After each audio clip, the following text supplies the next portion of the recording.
sir. I would like to call to order the Pasco County Board of Commissioners Budget and Homeless Workshop of January 13th, 2026. At this time, silence all electronic devices and mute your phones. Please rise for the invocation and Pledge of Allegiance.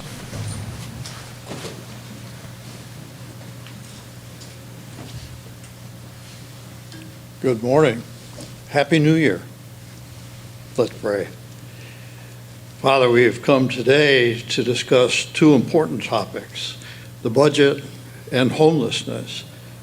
Two separate topics, and yet we know that they're connected because most all solutions for homelessness are going to involve funds, Lord.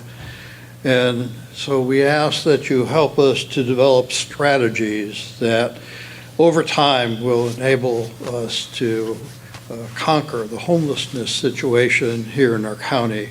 And at the same time, we ask that you give us wisdom that's needed in order to use the budget wisely, that we'll be able to not only work toward helping our homeless situation, but we'll be able to work toward so many other things that lie before us. So we thank you for this new year and this new opportunity, and we ask that you give us your wisdom and give us your guidance in everything that we do today and in the course of this year. And I lift this up in your name. Amen. Amen. Amen. I pledge allegiance to the flag of the United States of America and to the republic for which it stands, one nation, under God, indivisible, with liberty and justice for all.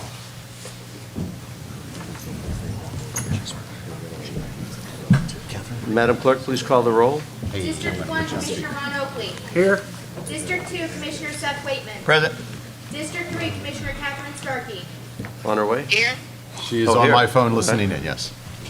District 4, Commissioner Lisa Yeager. She's remote, I believe. She is remote. Okay. District 5, Chairman Jack Mariano. Here. All right. Well, welcome to this year's Budget and Homeless Board Workshop. A special thanks to the staff for organizing the event. I think it's a very opportune time to have this discussion.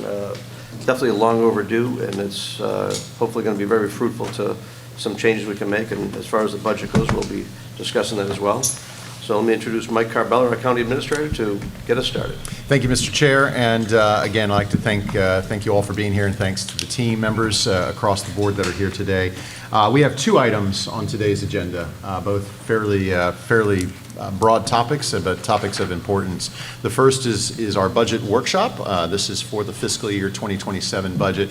I'll have Budget Director Amy Lee Farrell come up and talk to you again about a little bit of the strategic plan elements, making sure that we are on track. Again, it is part of our ongoing effort to provide transparency, collaboration, and certainly a clearer view of what the budget process is as we've constantly done so in the past 3 years. The second piece will be headed by our Public Services group, and that team will be discussing homelessness. And again, it's a conversation that is an issue in our community. We've done some surveys, and we've got some ideas and some thoughts on how we want to address that going forward. So I'd like to bring forward Director Farrell, if you would like to open us up with our budget conversation. All right, good morning. Amy Lee Farrell, Budget Director with Pasco County's Office of Management and Budget. So we are at the very beginning of the budget cycle to kick off fiscal year 2027 planning. It seems wild that that's where we are, but here we are. All right, my clicker, is it on? There we go, okay. So we're going to cover, like the county administrator said, we're going to cover the budget cycle and just remind everybody of the long 9-month process, all of the public touch points, the body of work that happens behind the scenes, and then we're going to roll into talking about the strategic plan. And I have my friend and colleague here with me, Dr. Bellis, and he'll come up and he'll give us some insight on the body of work that's occurred for, believe it or not, the first year of our strategic plan.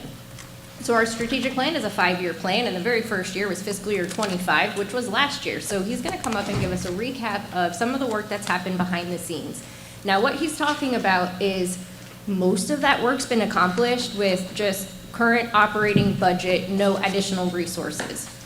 Then we're gonna pivot to showing you where the new revenue from FY '26 for year 2 of our strategic plan has been aligned and allocated. Then we're gonna roll into those known pressures as we build the fiscal year '27 budget. What are those things we need to be cognizant of? And then we'll do a deep dive into some of those. And then we're gonna go into some board discussion around taxation and long-term capital. Some of those key things that the team is gonna need some good direction from the board as they start building the budget.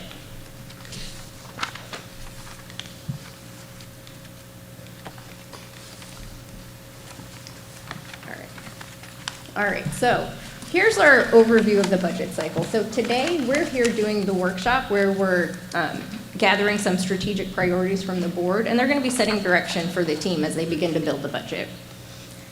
2 days from now, we're gonna kick off county-wide. So all of the county comes and hangs out with us, and they get to hear from the county administrator all of the good direction that we get from the board today. And then we walk them through process changes and things like that. And then they get to work. They get to the hard work of building a budget around the board's priorities. Then in March, we're gonna come back and we'll brief, I skipped one. In February, you guys get to hang out with me again because that's when we walk you through our big major revenue projections. So what do we think property taxes are looking like, half-cent sales tax, our gas tax, all of that stuff, right? Those big revenues that really kind of help set the tone for what the budget cycle is gonna look like. Then in March, we'll come back and do individual briefings and let you guys know how things are starting to shake out. And then in April, we come back with our constitutional officers and we do a budget workshop with them so that way everyone's aware of what those pressing needs are and we can plan for that too. And then in June, we come back again for another workshop. And at that point, we get to show you guys, okay, we talked in January, we talked in February, we talked in March, we talked in April. And we built a budget. Did we get it right? What do we need to change? Are there any muscle movement adjustments that we need to make, or are we on track? And then in July, we come back and we set trim, or what I like to call the ceiling on the millage rates, to dictate what property taxes might look like. And then in September, we have our 2 public hearings so we can adopt a budget. All right, and so with that, I'm gonna kick it over to Dr. Bellis. You're welcome. Good morning, Mark Bellis, today Director of Organizational Performance Management. And before I get into this, which I'm going to run through pretty quickly, Board, please know how fortunate we are to have Amy and her team, because in the 14 years I have been here, we have never been able to so accurately tie the budget to the priorities that the board gave us in the strategic plan. So we are in a very good place, a very new place, so feel really good about that. So serving our community to create a better future, that is the charge that you've given us. It is our mission, it's why we exist, and it is what our work is focused on. And one of the things we realized early on here is that in order to guarantee that better future, we have to have 3 significant strategic priorities in place. And we have those in our strategic plan. You have a plan in front of you in case you wanted to follow along on that. But the first thing we have to do is we have to provide a sustainable foundation for health, safety, and mobility. And that's what we call creating a thriving community. So there's our first pillar. Any organization, any civilization through time has had to have that in place. It's the first 2 levels of Maslow's hierarchy, and you must have that to move any further as an organization or as a community. Now, once that foundation is in place, then you can begin to enhance quality of life, which is our second pillar. So that is where we provide equitable human services, social, cultural, and recreational opportunities for all. That's everything from folks with the most need that need a service specifically, all the way to the folks that want a premier park or a premier library. We are looking at that entire continuum of services. And it really is underpinned by economic prosperity. And we do that, and we're focused on that, to support sustainable increase in community income and investment, economic diversification, and expanded opportunities for all. So these 3 pillars must be in place to have that better future as a county.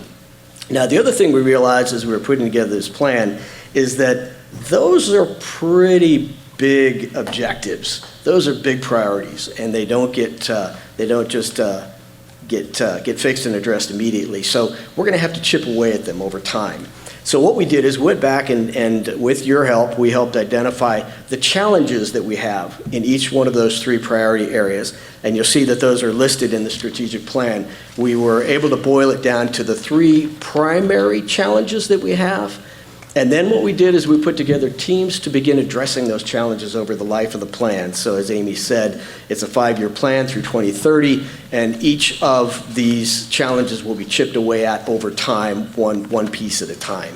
So what I wanted to do is just walk through real quickly and just give you an idea of what that work actually looks like today. Again, I'll move through it pretty quickly. You do have the strategic plan, so this information is there, and you have your handouts as well.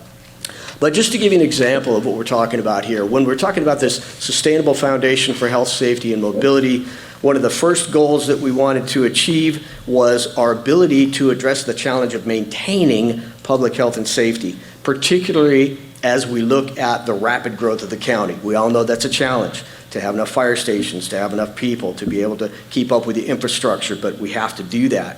And so as the goal team, which is working under what we call a quality circle model, which is a group of folks that sit down and say, what is the best way for us to address this, piece at a time? And the first piece that they decided to go after was to improve the capacity and capability of emergency service response. We know absolutely that that will have a huge impact on our community, and it will in fact address our mission as well. And so the group that's put together is not just one function. There are multiple functions involved because there are a number of ways to come at this particular challenge and to address it. So as an example, what's happening is you have 3 or more functions addressing this. You have emergency communication, so you have 911.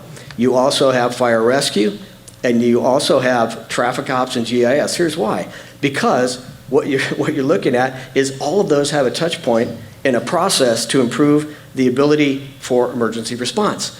What can 911 do? They can optimize the processes. Are they processing calls fast enough? Is that an effective and efficient process? If not, what can they change to make it that? And then you go to the firehouses. Are they able to improve their turnout times? And they're working on that. But a piece that we never even thought about before is, what about route efficiency? Can we get better routes for the emergency services to take to get to their particular event quicker? And so traffic and GIS are working on that. So you have all these functions across branches even working together to address this challenge. And that's what you're going to see in every single one of these. So just, I'm going to, again, move through pretty quickly here, and we can answer any questions that you might have as we go forward. Goal 1.2. I'm not sure why that's not going. There we go. Goal 1.2. This is really about community resilience and sustainability, and our first objective is to protect vulnerable critical assets and communities from extreme conditions. One of the things that this group found out right away is there's a lot of information we don't know. And what you're going to see in a lot of these goals and a lot of the goal teams and these quality circles is they are working very diligently to understand clearly what the challenge is. Not to just guess and say, well, I think it's this, let's try that. They are trying to understand the problem because these aren't short-term fixes, they're long-term. And so with this particular group, there are 3 big things going on that are going to give us information and data that we need to do adaptations and to build in resilience and long-term sustainability for the county. We are just launching the Coastal Mapping and Monitoring Program with USF. That's begun already. That's going to give us all the information we need along the coastline. That combined with, you saw the Flood Vision product that we're going to have for educating people, and at the same time putting in a buoy system and a system of instrumentation that's called Hahonu, which is what they use in the Hawaiian Islands, which is off the charts for us, huge for Pasco, to understand conditions, flooding, water level rise inland and offshore. So huge opportunity for us to gain information we've never had. And the Four Rivers Basin, you heard me before that has been reauthorized, and we are going to begin that fairly soon here in Pasco County with the Army Corps. Again, information that we never had before. And the other thing we're looking at is, we've talked about the CRS Community Rating Score. We're looking at that as well, because in the information that we've gotten from the consultant working on it, we're very close to being able to reduce that score. if we reduce that score 1 point, it means nearly $1 million, in fact, maybe even in some areas, more than $1 million back into the pockets of the people who are paying for flood insurance. So all these things happening concurrently to get us to the next step. So that's 1.2. 1.3 is really looking at the demands of rapid growth, and this comes more from development services and making sure that we get our comp plan approved and out there quickly, and then follow up very quickly with land development code. These are all things that help us to shape what the county is going to look like in the future, and so that's what they're focused on immediately. In fact, 2.1, I'll keep going through these here. 2.1, you're going to hear all about this later, and I think you're going to be very, very happy with what you hear, because this team really has their arms around this and are going to make some major contributions. So I won't go into the detail and steal their thunder, but you'll see that here later today. 2.2, this is about access and availability to cultural, educational, and social opportunities. This is also a group that is working to understand the gaps. Where are we missing things? In what communities? Serving what populations? And as they begin to truly understand what it is that they're trying to make a difference with, then you're going to see actions and activities happening very quickly. And again, you'll see as these all get tied back to the budget, how it makes sense and tells like a story. 2.3 talks about our natural landscape and urbanization. Mark, I'm sorry? the slide with reducing homelessness, you just kind of skipped over that pretty quick. Because you're going to hear an entire presentation on it. I don't want to steal their thunder, Commissioner. Yep. But you're going to be very pleased with what you see. I was fortunate to have an inside look at it there. So back to 2.3 here. Again, this group is looking at what areas are environmentally sensitive and to try to protect as much as possible. Right now, the goal is 30% protected, and they're at 20.89, so working toward that as well. When we get into the economic growth, this is an area that we've really focused on a lot in recent years here with David Engel's team especially, and there's some big things that are happening here. Kathy's team now looking at the affordable housing supply and how that's going. We've been blessed with the CDBG-DR funds, but there's a lot of moving parts here. There are projects underway right now. There are 5 ones actually listed that are dealing or working towards the under 60% AMI that should be open in the spring. That's going to be a game changer for us. And then when we look at stress communities, same thing, identifying where those are, what the needs have to be, verify and validate what those community needs are so we can be very, very calculated in how we go after that.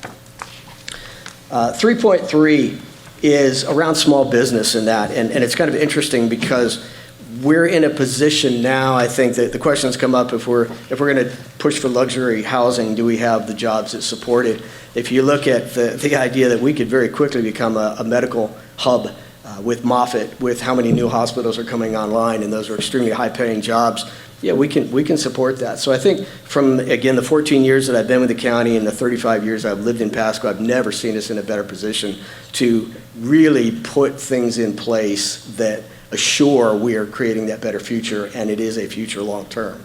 So we're in good shape. We'll continue to report out to you. Very soon we will have a dashboard online that you'll be able to look at too to see how we're doing from a measurement standpoint, and we'll continue to report out to you on that. So with that, I'm going to turn it back to our genius, Amy, who is going to show how this all ties back to you. All right, thank you, Dr. Bellis. All right, so the next slide we have for you, so just kind of to recap super high level, most of the work that Dr. Bellis just shared with you is work that's getting accomplished with budgets that are already in place using existing resources. Now, as we built the fiscal year 26 budget, which is the one we're executing currently today, we did want to show you that of the new revenue, so think business plan initiatives and those things, here's how that money aligned to the strategic plan. Now, you will note that there is no bars here for goals 3.1 or 3.3, and that's simply because no new revenue was aligned to those goals. But as you can see from Dr. Bellis's recap, work is happening. So just to kind of, to illustrate that we are able to move the needle on our strategic plan, even if we don't have new revenue and resources to apply. The team is taking the plan very seriously, and they are working so hard to execute it. And it is a huge moment of pride for us. So you have a handout behind your slides, and there's a little green sticky, and in case you're wondering what my handwriting looks like, you now know. Slide 13, that gives you all of the details of those business plan initiatives and where they align to the strategic plan. So there is a group where those new initiatives didn't necessarily align to the strategic plan, but they were things that the team needed in order to maintain operations or just kind of keep us moving with the same level of service that our citizens have come to expect. So I'm going to give you guys a second just to look at it, and then let me know if you have any questions.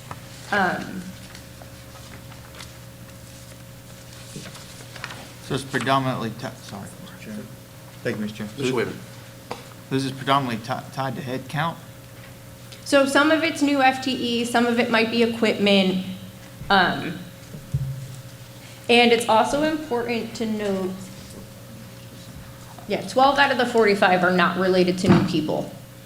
And it is important to note that this is across all of our funding sources, not just the general fund, right? So all of our increased revenue and how those align to the strategic plan. And you will see that in 2.2, what makes that spike higher than the rest, that is the $2 million that the sheriff gave us back so we could invest it into parks maintenance.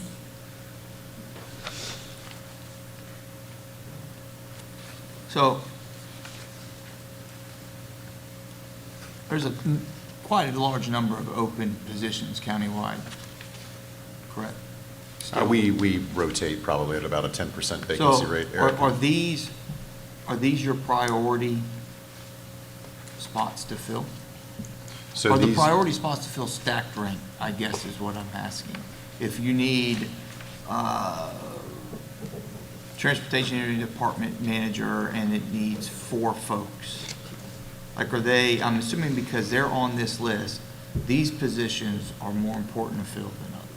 I would agree with that, yes, because they're associated with the strategic plan. So how are we, because these positions your administration is deeming vital, essentially, how are we incentivizing these folks to come and work for the organization and then keeping them there and not losing them to the private sector, which all the, talent comes in, trains, gets better, and then they're poached away, which is a good thing, great for them. But for our mission as this organization, we get somebody in, what's the retention for these? When you deem vital in the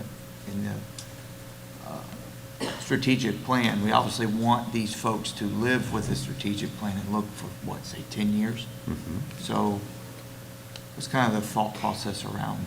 Yeah, when we like with any position, right, that is critical to the organization, we have a robust recruiting effort that goes on through our human resources department. From a retention perspective, we do look at industry norms, right? And so if engineers are in high demand, which they are, we do look at things like relocation. There's other tools in the toolkit that we use to make sure that we can attract the talent. I think this board has been great in working with us on ensuring that our pay scales are competitive. It would be very difficult for us to compete directly with the private sector. We are in government. We do sort of play to a different mentality of folks because we could never, we can't keep up with that. Private sector engineer would probably make a good 20 to 30% more than what we could necessarily offer here. But we use those tools, Commissioner, to keep our workforce, paid fairly. The cultural initiatives that we've done to make sure that it's a place of work where they want to be and believe in the mission. I think if you even look at our last Intergage survey, most of our employees are here because they believe in what we do. So it's a combination of things. It's not straight money, but it is a priority to make sure that we're hiring and attracting and retaining that, and that all happens through our human resources department. I can get more information for you, but off the cuff, just know that it is a priority for a lot of positions. Even if you you were to look at, we have a lot of vacancies in corrections, for example. We had a huge push in fire rescue for hiring, and so we're able to make those with the resources provided here by the board to do that. I don't know if I'm getting to the crux of your question. I guess I looked at it when we're trying to tie public funds to the most important, you know, facets of the organization. Maybe I'm not seeing it, but corrections, I mean, I would think it would be listed on this strategic objective, since we all run in jail, which is, you know, pretty expensive. Yeah, I use that as an example. Running the jail may not necessarily be a strategic priority for us. It's something we are mandated to do, and that we do, and that, again, we want to make sure that we do well. And so hiring corrections officers is certainly... I guess my thought process, Mike, is we're going into, you know, we have a new comp plan coming up. We have a new strategic vision moving forward. A lot of folks, like Dr. Bell said, he's been here 14 years. He's on the latter half of his career. You know, there'll be probably fairly significant turnover coming. And so if we're going to fill these key positions, I'd like to find a way to be as competitive as we can and have these folks to try to keep them here and committed for another 10 to 14 years. 100%. Because as we've seen with the rapid growth in this county due to retirements or other opportunities, we've lost some very key people that knew the history of these projects in areas when you, especially in the development services side. And then we're trying to figure out, you know, what was the recipe for, you know, VOPH or Connected City or what have you, because those folks, attrition happened. And so I'm hopeful that we find the right folks that are looking, you know, 10 years out and can grow as this next chapter of our story is written. And if it's on a strategic plan, you all think it's important enough, and if we're tying it to budget, I want to make sure the funding is there, that we really capture a strong talent pool and to find a way to keep those folks here for longer than 3 years. When you look at people, it's no secret, we end up investing more in people than we do on equipment.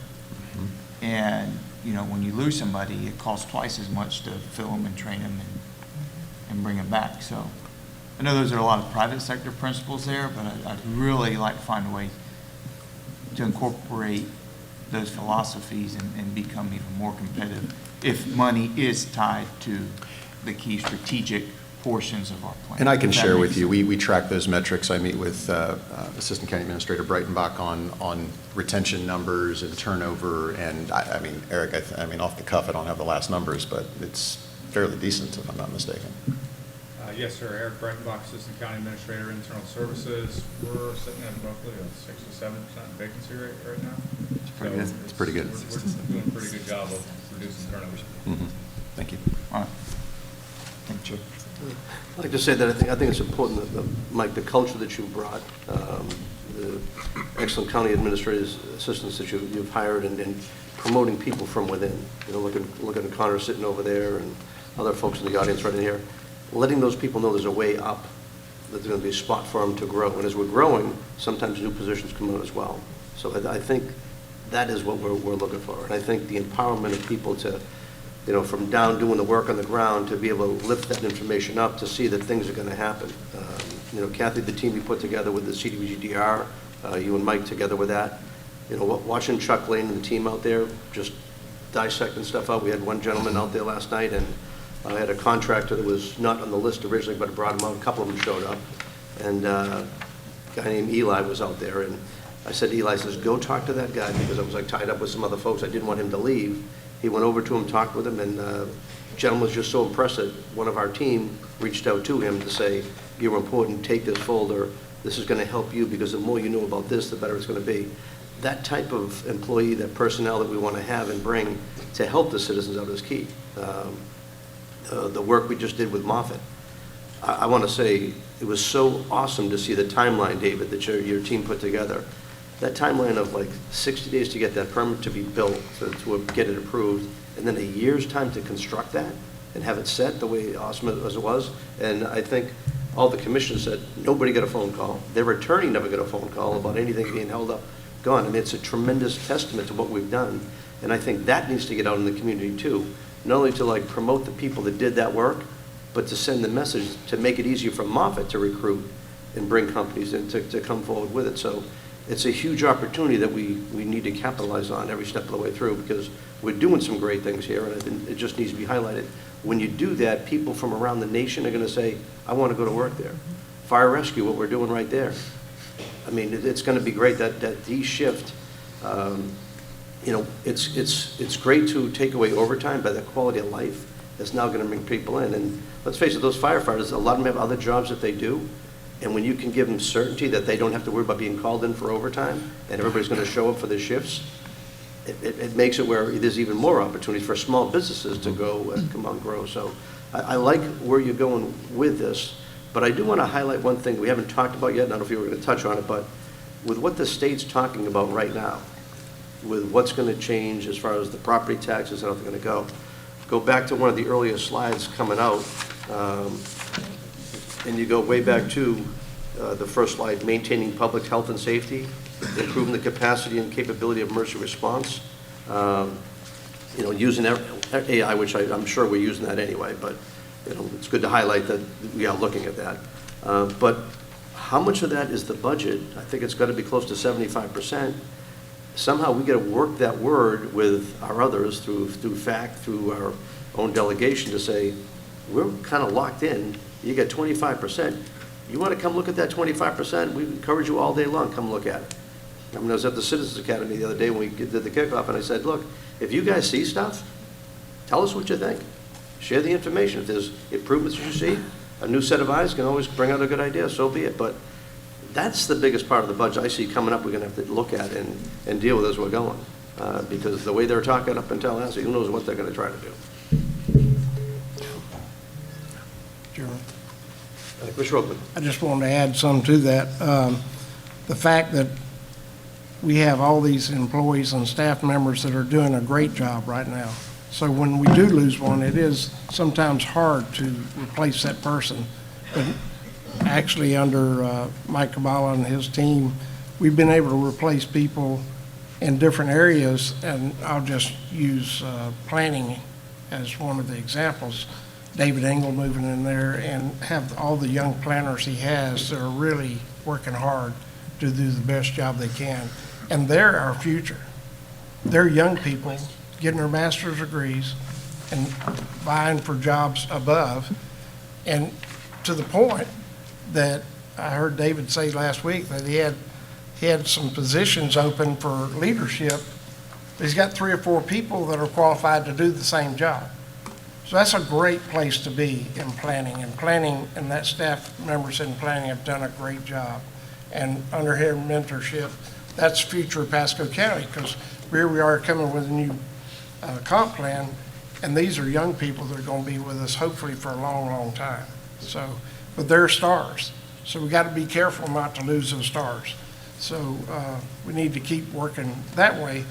But also, more and more people are moving into Pasco County, and everybody knows traffic is getting worse. So somehow or other, we need to focus, and talking about these people coming in to be in the transportation, we need good people in that area, because we need to come up with some way to start building some of these vision roads so we can separate all this traffic that we're getting now that's too much on one road. But if you split it up and have vision roads come in and in the right place, we'll start spreading out that traffic, and it won't be near as bad as it is today.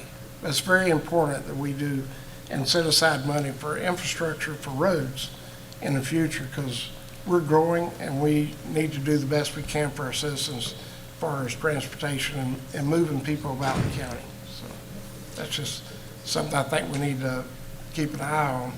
If I've told Mike earlier that the fact of it is, if the state comes up with 4 or 5 different plans for the future for a property tax, they're going to dilute the situation and it won't anything happen, because it'll be diluted. If they come up with one plan on what to do with property tax, then that would be a big issue and it possibly could pass. But the fact of it is, what's going to happen, and maybe Amy, I call her Accurate Amy, because she gets it right. So the fact of it is we need to pay attention to what that big hit's going to be, if that comes up, to what we can do to not lose our people, but yet be able to continue and keep our services together for our citizens at the same time. So I think that's our challenge. Yes, sir. Mr. Stark? Did I hear you say 10%? No, actually, Eric corrected me on the record there. 6 to 7% is our current vacancy, which And is is, that the norm, or is that higher or lower than that's lower than average? average. Okay, well, that's good. Mhm. I know I had a meeting with code enforcement, and they're down 4 people, but they only have like 20-something people, so it's significant for them.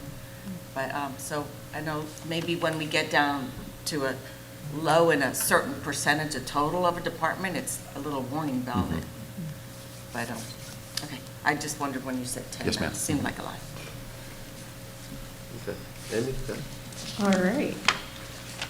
All right, so now we're going to pivot to the pressures that we're seeing as we're looking to build our fiscal year 27 budget.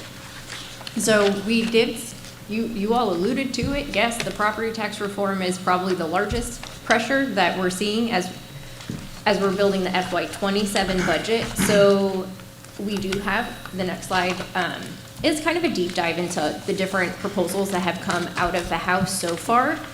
And when we look at 7 of the 8 would have to go to referendum. So let's just walk through from a timeline perspective what that means, right? So if it goes to referendum, that's going to be this November. They vote on it. It's effective for the tax roll year of 27, which hits our budget for fiscal year 28. So we've got kind of a 2-year look on what that impact's going to be once we see what both the House and the Senate settle on and what ends up going to ballot. So we are looking at this budget, keeping that 2-year time horizon very much in the forefront, because any decisions that we make for 27 need to be sustainable into 28 as we're planning, you know, how do we absorb whatever that impact ends up being. So we will get into some of those specifics in a moment. The next thing that we're looking at is addressing what we call our structural imbalance in the general fund. So the recurring revenue that comes into our general fund and the recurring expenses going out of the general fund, we're at a deficit where we have more in recurring expenses. So we've been eating into fund balance over the years. So we've been slowly, and we've been chipping away and making some improvements, but we really are focusing on if we're going to maintain good fiscal solvency in the general fund, having what's coming in and what's going out be equal, you know, best case scenario. The next thing we're looking at, public safety staffing and expenses. So making sure that the sheriff is adequately funded, making sure that we can afford to expand the jail, making sure that our fire rescue is adequately staffed, our 911 is adequately staffed, to make sure that we are able to address one of the most pressing concerns of our citizens, and that is life safety and protection. The next thing down there, in which we're having great conversation, right? Wage and benefits. How do we make sure that we're able to retain our highly competent, very skilled team members to make sure that we're able to continue to accomplish the work that our citizens have come to expect and, quite frankly, demand from us? The next pressure, and so we did try to prioritize these in, you know, highest pressure to, I'll call it lowest pressure, but they're all kind of pressure. So then the next thing we're looking at is general inflation and growth in the county, right? This isn't going anywhere. We're still, as we build the budget, trying to balance what that inflation looks like, being able to meet the demands on our level of service as we are a growing county. The time has come. We had a 7-year plan for our solid waste, and so building the FY 27 budget, we will also be looking at a new rate study for solid waste. So that is currently underway, so we'll be having those discussions as well. Even if I could. Yes. Just to go back to the inflation part, what did you notice the inflation was with our expenses in the past year? So inflation is generally cooling a little bit. I think, Austin, if I misspeak, please correct me, but I think we're hovering around the 3% right now. Okay. In a few Oh, years- I got a nod. Amy was right. All right. In years before, we're like more like 8, 9%. Yes, Okay, we so- were 6s, 7s, 8s. Yeah, COVID was challenging. And then I'll call it the COVID aftermarket was also challenging from an inflation standpoint. It is starting to cool. Now, the downside, there's pros and cons to everything, right? But the downside of cooling inflation also means that there's a cooling in our half-cent sales tax revenue. Those two things work together. When inflation's higher, our half-cent sales tax revenue is higher. Those things are they're related. I'll take the low inflation every day. Yeah, but just trying to help make sure we all understand that balance of what that does from a big picture economic standpoint. Okay. And yesterday, we're on the phone with FEMA, had that conversation with the same team that we talked with before. And Kevin and John Batista were on the call, and we were talking about getting that reimbursed for all the money we put out for Hilton and Moline. So that has got to be part of the study, I would assume. And he's got some good momentum to get us kind of looked at to get us reimbursed. So hopefully it's quicker than what it's been. We got a response back already, even only yesterday, which was good. So the upside in terms of FEMA reimbursement, this was the first emergency where we did get some reimbursement same year we felt expenses. So the team worked really hard all around, countywide. So they're continuing to work. We're continuing to work to get every penny back that we possibly can. Well, Commissioner Waitman. okay. Thank you. You doing this? Want to do this thing? To the chair's point on inflationary cost, I need that. I think we're skewed, all government skewed, because we put a bid out for something, it comes back double than what's on the private sector side. If there's a way to work with Tallahassee, if they're gonna look at reducing taxes and expenses and the cost of local government, if there's a way for us to get in their ear to allow us to pull the levers on our procurements and get our pricing for our procurements to come down, I think you'll see a better return. That's almost a more important lever to pull than property taxes to a certain extent. It's certainly, I think the number's probably over a 10-year period, relatively Our capital budget is significant. huge. Yeah. So if Tallahassee, if we're going to try to find a way to get costs down, then we need to play by a different set of rules on the procurement side. I know we've touched on it before, whether it's Fed with the Davis-Bacon, but aside from just Davis-Bacon, all our bids just come in incredibly high compared to the private sector side of the house. And there has to be a way, since Tallahassee is willing to have that conversation, to try to at least get some sort of attention on that subject, because that could help our citizenry big time. Or if it stays the same, we can stretch the dollar further and get more, to Commissioner Oakley's point, allow us to start chipping away at actually getting vision roads to reality. So anyway, just thought. So just touching that before I get to you, Commissioner Starkey. So, and as you were talking, as you mentioned Tallahassee, I'm writing down federal Davis-Bacon.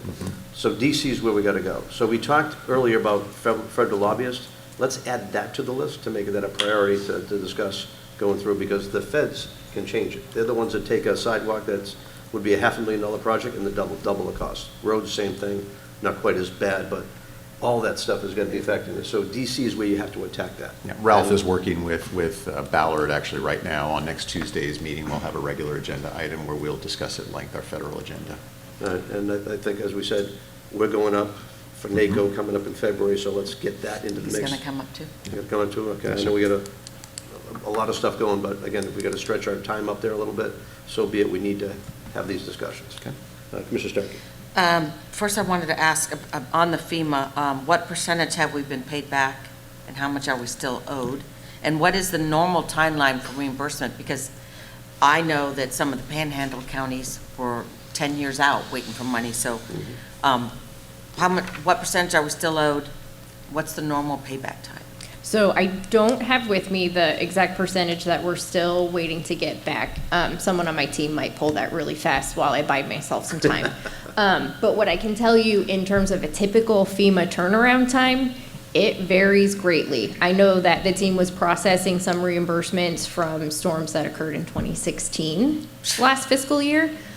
So it really just kind of depends. And I know that's not a great answer, but what we are experiencing right now is a tremendous amount of documentation and verification requests coming from both FEMA and the state. From FEMA in terms of obligating our projects to make sure that it can get passed down to the state to do a secondary deeper dive from a verification standpoint.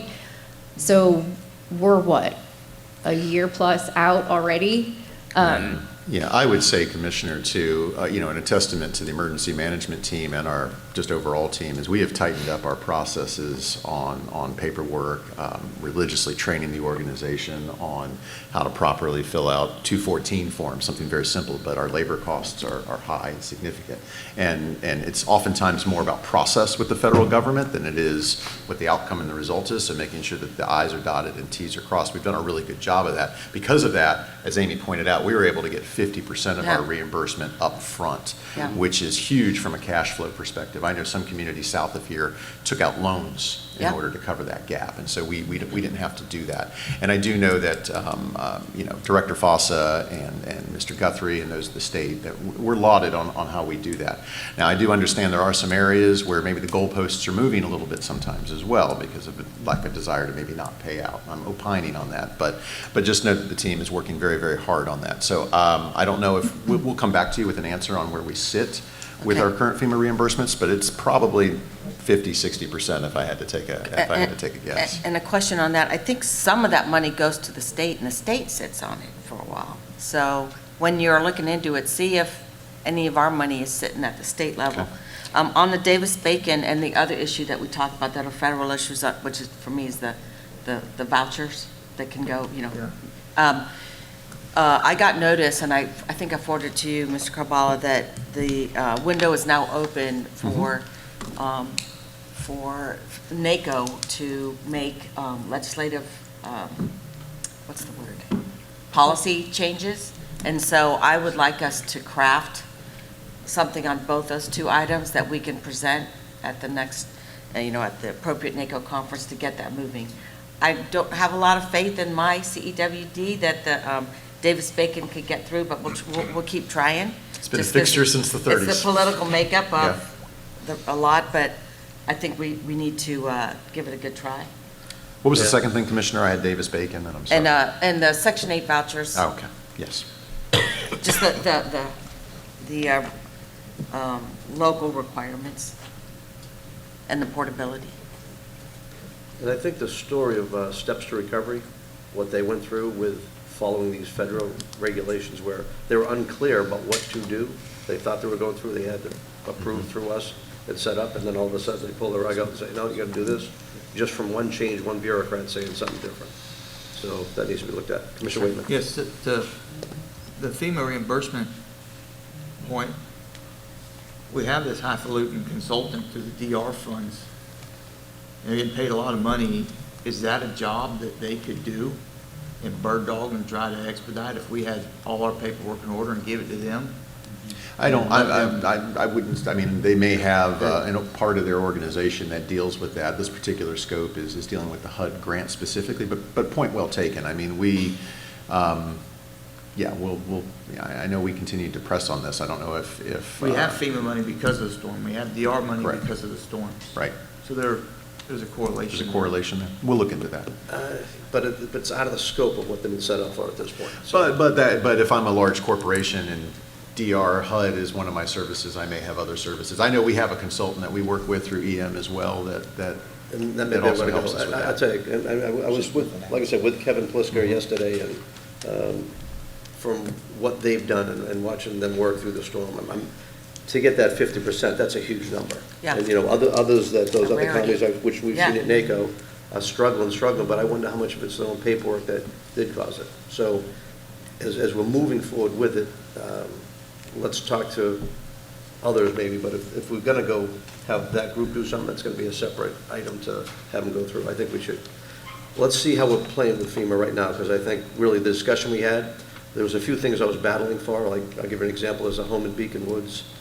It is up. I've never seen any water within like 500 yards from a lake down below, that one street will kind of go out and get water on it, but this house is like 2 streets up from that, and they have it in the flood zone. So that's impacting our people from flood insurance, et cetera. So I discussed that with another piece we're trying to do a LOMAR on, and I didn't win on the first one, but they're going to look at the second one. But they are now working closely with us to help us get that reimbursement, which Kevin and I and John agree. That's the biggest fish anyway. Let's focus to that. But knowing we're paying attention, we're on top of our paperwork, I think is going to be the best thing to help to get these things through direct with who we're working with right now. Commissioner. Mr. Starkey. There is a there is a NACO FEMA task force just to deal with all these issues. The one I know from Florida, maybe there's others on it, is the commissioner from Charlotte County, Bill Truax. I'm just checking, having my staff look at, because the schedule came out, to see when they're meeting, and it's definitely something we should pay attention to. Okay. I wish someone from our county had been on it. We need more participation. No. Another story.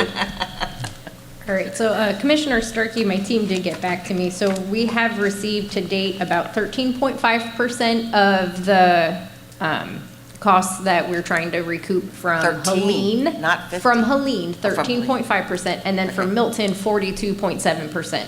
And again, a good chunk of the Milton expenses were debris with our solid waste team. And so again, we did get 50% of that reimbursed same year. Yeah, the preponderance of the costs for Milton is associated, But with debris. didn't they take like Milton and Helene and combine them together? As far as like when they looked at it, because like the storms were so close together? They didn't. Would have been easier.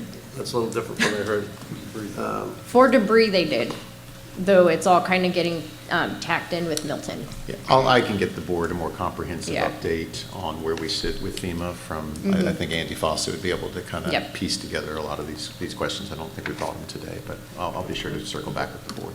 Okay. Okay. All right.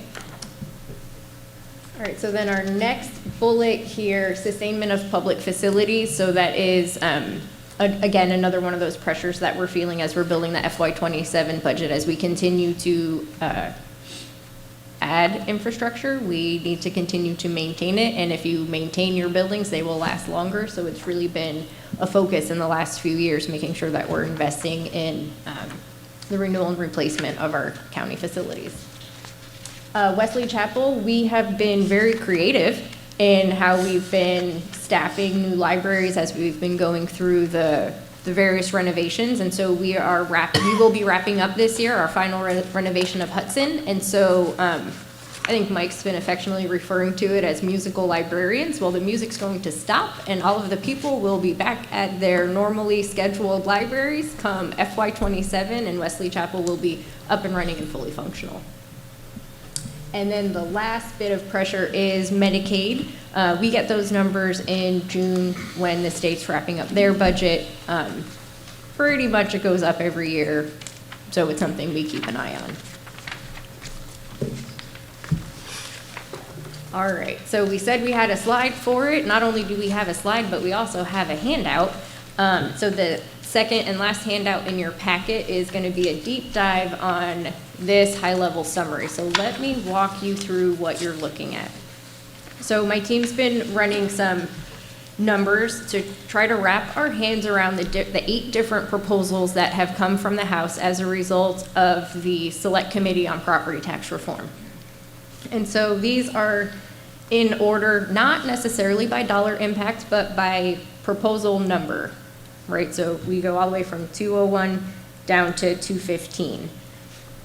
So the first column here just tells you the name of the proposal. The second column, where we start looking at numbers, so the way we ran the analysis, because we wanted to be as accurate as we possibly could, knowing that the impact isn't going to be until FY28 at the earliest, we wanted to work around some facts and things we know. So we ran the analysis as if these proposals were in place today using our fiscal year 26 budget. We didn't want to put some assumptions in 2 years worth of taxable assessed value growth. So if these were in place today, this is what the impact would be given our FY26 budget. So the very first column tells you what's the revenue loss impact should each proposal pass? The next column is a list of state mandated expenses that live in the general fund. Ooh, one more caveat. This slide pertains just to our general fund. In your handout, we have the specific impact to the road rehabilitation services, MSTU, and the fire MSTU, because you'll remember that those two are also funded through ad valorem tax. So any of these proposals that pass is going to impact our revenue levels from those two funds as well. But this summary sheet is just really focusing in on the general fund to give you an idea of the body of work that we may have before us, depending on, when the Senate weighs in and then which version of this passes. Yes. Mr. Wayman? Thank you, Chair. Does the mandated expenses, does that include, what's it, constitutionals are mandated to spend out of their budget too? Yes. Yeah. Mm-hmm. Not just, okay. Yeah, it covers anything that is covered under state law or regulation that we are required to provide, including some unfunded mandates.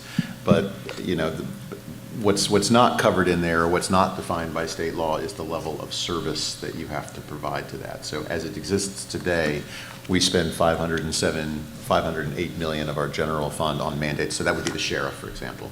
That would be, EMS, funny enough, is not really counted as a mandated expense. But those are the things that we've balanced in there. To these, I know it's not listed on here. I think it'd be a good idea to run a hypothetical if none of this passes, but the legislature just modifies the existing Save Our Homes cap and moves it up, say, to 200 grand. Mm-hmm. Be interested to see what that number would look like if it was 150 to 200. We got that number. Yep, that is actually Which the House Joint Resolution 209. That is the impact if they were to increase. As it is today. Yep. To that level. All right, good. Yes. To how much, to how committee. much? 200,000 exemption. And we're at, well, depends how many. It's not an combined. insignificant impact, as you can see. That's $131 million. I didn't hear 200, but I heard 50. So I don't know where, I'm hearing it might be 50,000. And so that particular proposal actually just got updated. So the last we looked, that was the only proposal that made its way through that Ways and Means Committee. And so this one is actually kind of important to talk about today because there were a couple things that changed. So part of what changed was the language for the dollar amount of the exemption. And then the second bit that changed, so all of these call for not reducing the budget for law enforcement. Either your FY26 or your 27 budget, whichever's higher is what you would be locked in at to not reduce that funding. This particular bill, as it made its way through the Ways and Means Committee, also tacked on fire rescue and first responders. So we would not be able to, in absorbing any revenue loss, we would not be able to reduce the budgets of first responders, fire rescue, and law enforcement. For what amount? I mean, what was the I amount? believe it here? locks it into their current budgets, And right? so it's either going to be fiscal year 26 is adopted or 27 is adopted, whichever's higher. That's not my question. How much increased homestead exemption would it be on that, on 209? So I believe that one was 200,000, Okay, so up to a maximum amount of 200,000. that is a huge number right there. Yes, it is. So, in our county, a story to tell us, there goes your PVAT, there goes your road, right? I mean, no more paving of the roads? All MST. Or all MSTUs, but the road paving would not be a protected class under this bill, so the board would have to make So a that's- decision on that. We have the special assessment methodology still at our disposal, which unfortunately. So, as I asked earlier, like looking at the fire, public safety and the fire, I think we need to dissect those numbers out, use that right there, and let's go look exactly what's going to get cut. Yeah, I mean. When we had 06, 07, Yes, real time when we had to cut our parks and libraries 30%, It's and the effect devastating. of that, and then we're still recovering from that. I think that breakdown needs to happen if it's the roads, et cetera, et cetera. The other constitutionals too, if they're not protected. That's actually in your Hard packet, look. Mr. Chair, because what we look at is what would that millage have to be, right? So you can either cut the service, or you would raise taxes on the unaffected properties, which would be commercial and non-homesteaded property, which here we're about, what, 50/50? They said this is More or always less? going to be a 4852, shift. but yes. 4852, but who's counting? And so your options would be, you could increase the road tax millage on the commercial to fund it, but that comes with its own set of thorns. Well, especially That's a after all the dumb cuts they've made, like, from business tax, et cetera, all the things they've tried to encourage business to come, and now we're gonna have to shift it back to them? I mean, I just think that the dissection of it needs to show, here's what that cut means, because that looks probably the most viable of them to go at this point. I don't know why they throw like 7 of them out there, but Yeah. we Well, should from be a able to macro, dissect that better. from a macro perspective, if you look at the budget, just even looking at Joint Resolution 201, at a $200 million impact, 508 million of expenses, our current budget is 628. The delta is what, 120 million is what we spend in what we'll call non-mandated things. Those are your parks. Those are your libraries. Those are other services that we provide. And you can see that what's available in the non-mandated budget after we keep the mandated, we're still negative 79. What that means is that I got to take 80 million out of the mandated expenses somewhere, or pull from reserves, and we don't have that much in You can't reserves. pull from reserves every year. No, you can't. You That's just a one-time. can't. It's a one-time call. You don't do that for recurring expenses. But that just drives home the point that depending on which way this goes, we are looking at that, Commissioner, trying to really balance that. And the direction that we're giving to the team here is to try to, hold the line on expenses this year, because we don't know what's going to happen. Yeah. Have we seen any presentations with FAC or gone through that thing a little bit to get them, the state counties, aware of this as well, as far as? Yeah, my understanding is FAC is fully engaged. I mean, Yeah. the calls that I've participated in, they're even, Because they've even you've got got some them media engaged. campaigns and things like that are going on. I'm a little reticent to actively engage, but there's a lot going on behind the scenes currently. I think this is a great time to really engage with them. Just get right into them, break it down for them. I know we're getting help from other counties as well, but I think we might as well be at the front table too. Mr. Starkey. Maybe David or Jeff can go expound on this. There is a certain window we have to talk about this, and then we can't anymore. And what is that window? To our constituents. My understanding is that if there's going to be any kind of education effort, there's only a certain window that we could do it, and then we have to stop. Yes, you have, the question is whether it's when the joint resolution gets passed or when it actually goes on the ballot. But once it gets to the ballot, you can't talk about it anymore. Yeah, so this is what they've talked about at FAC, that if you're going to try and educate your people on what impacts could be, you need to do it before a certain time, and we need to. So I think we need these real-time examples of what it will look like. And I'll agree with that. Great point. I think what we need to do is to actually, let's go just dissect ourselves. Let's go tell our story. Let's go put it out there on our own web pages, et cetera, so people can see what's going on. And maybe it radiates from here, but at least let's get that word out to exactly what it's going to be for Pasco County, how it affects us, and let them see that. So it'll be the IPO to be engaged. All right, so I want to just talk a little bit about what's in your packet, and then we are happy to do individual deep dives into any of these proposals with you all. I know we already have one on the calendar. Hey, before we go yeah, on, go ahead. I just want to make sure I'm hearing, I'm adopting a passive stance. In other words, put information on the website as to what these dollars are used for, not necessarily an active campaign. I'd really like to get some clarification on that. I think we need to be an active campaign, because when that window closed, it's going to be too late. You got to make this move right now. And while they're discussing, it's absurd to me to have 8 different things about this. What they should have done, frankly, was gone through, dissect them out, find out which one's best, and go forward.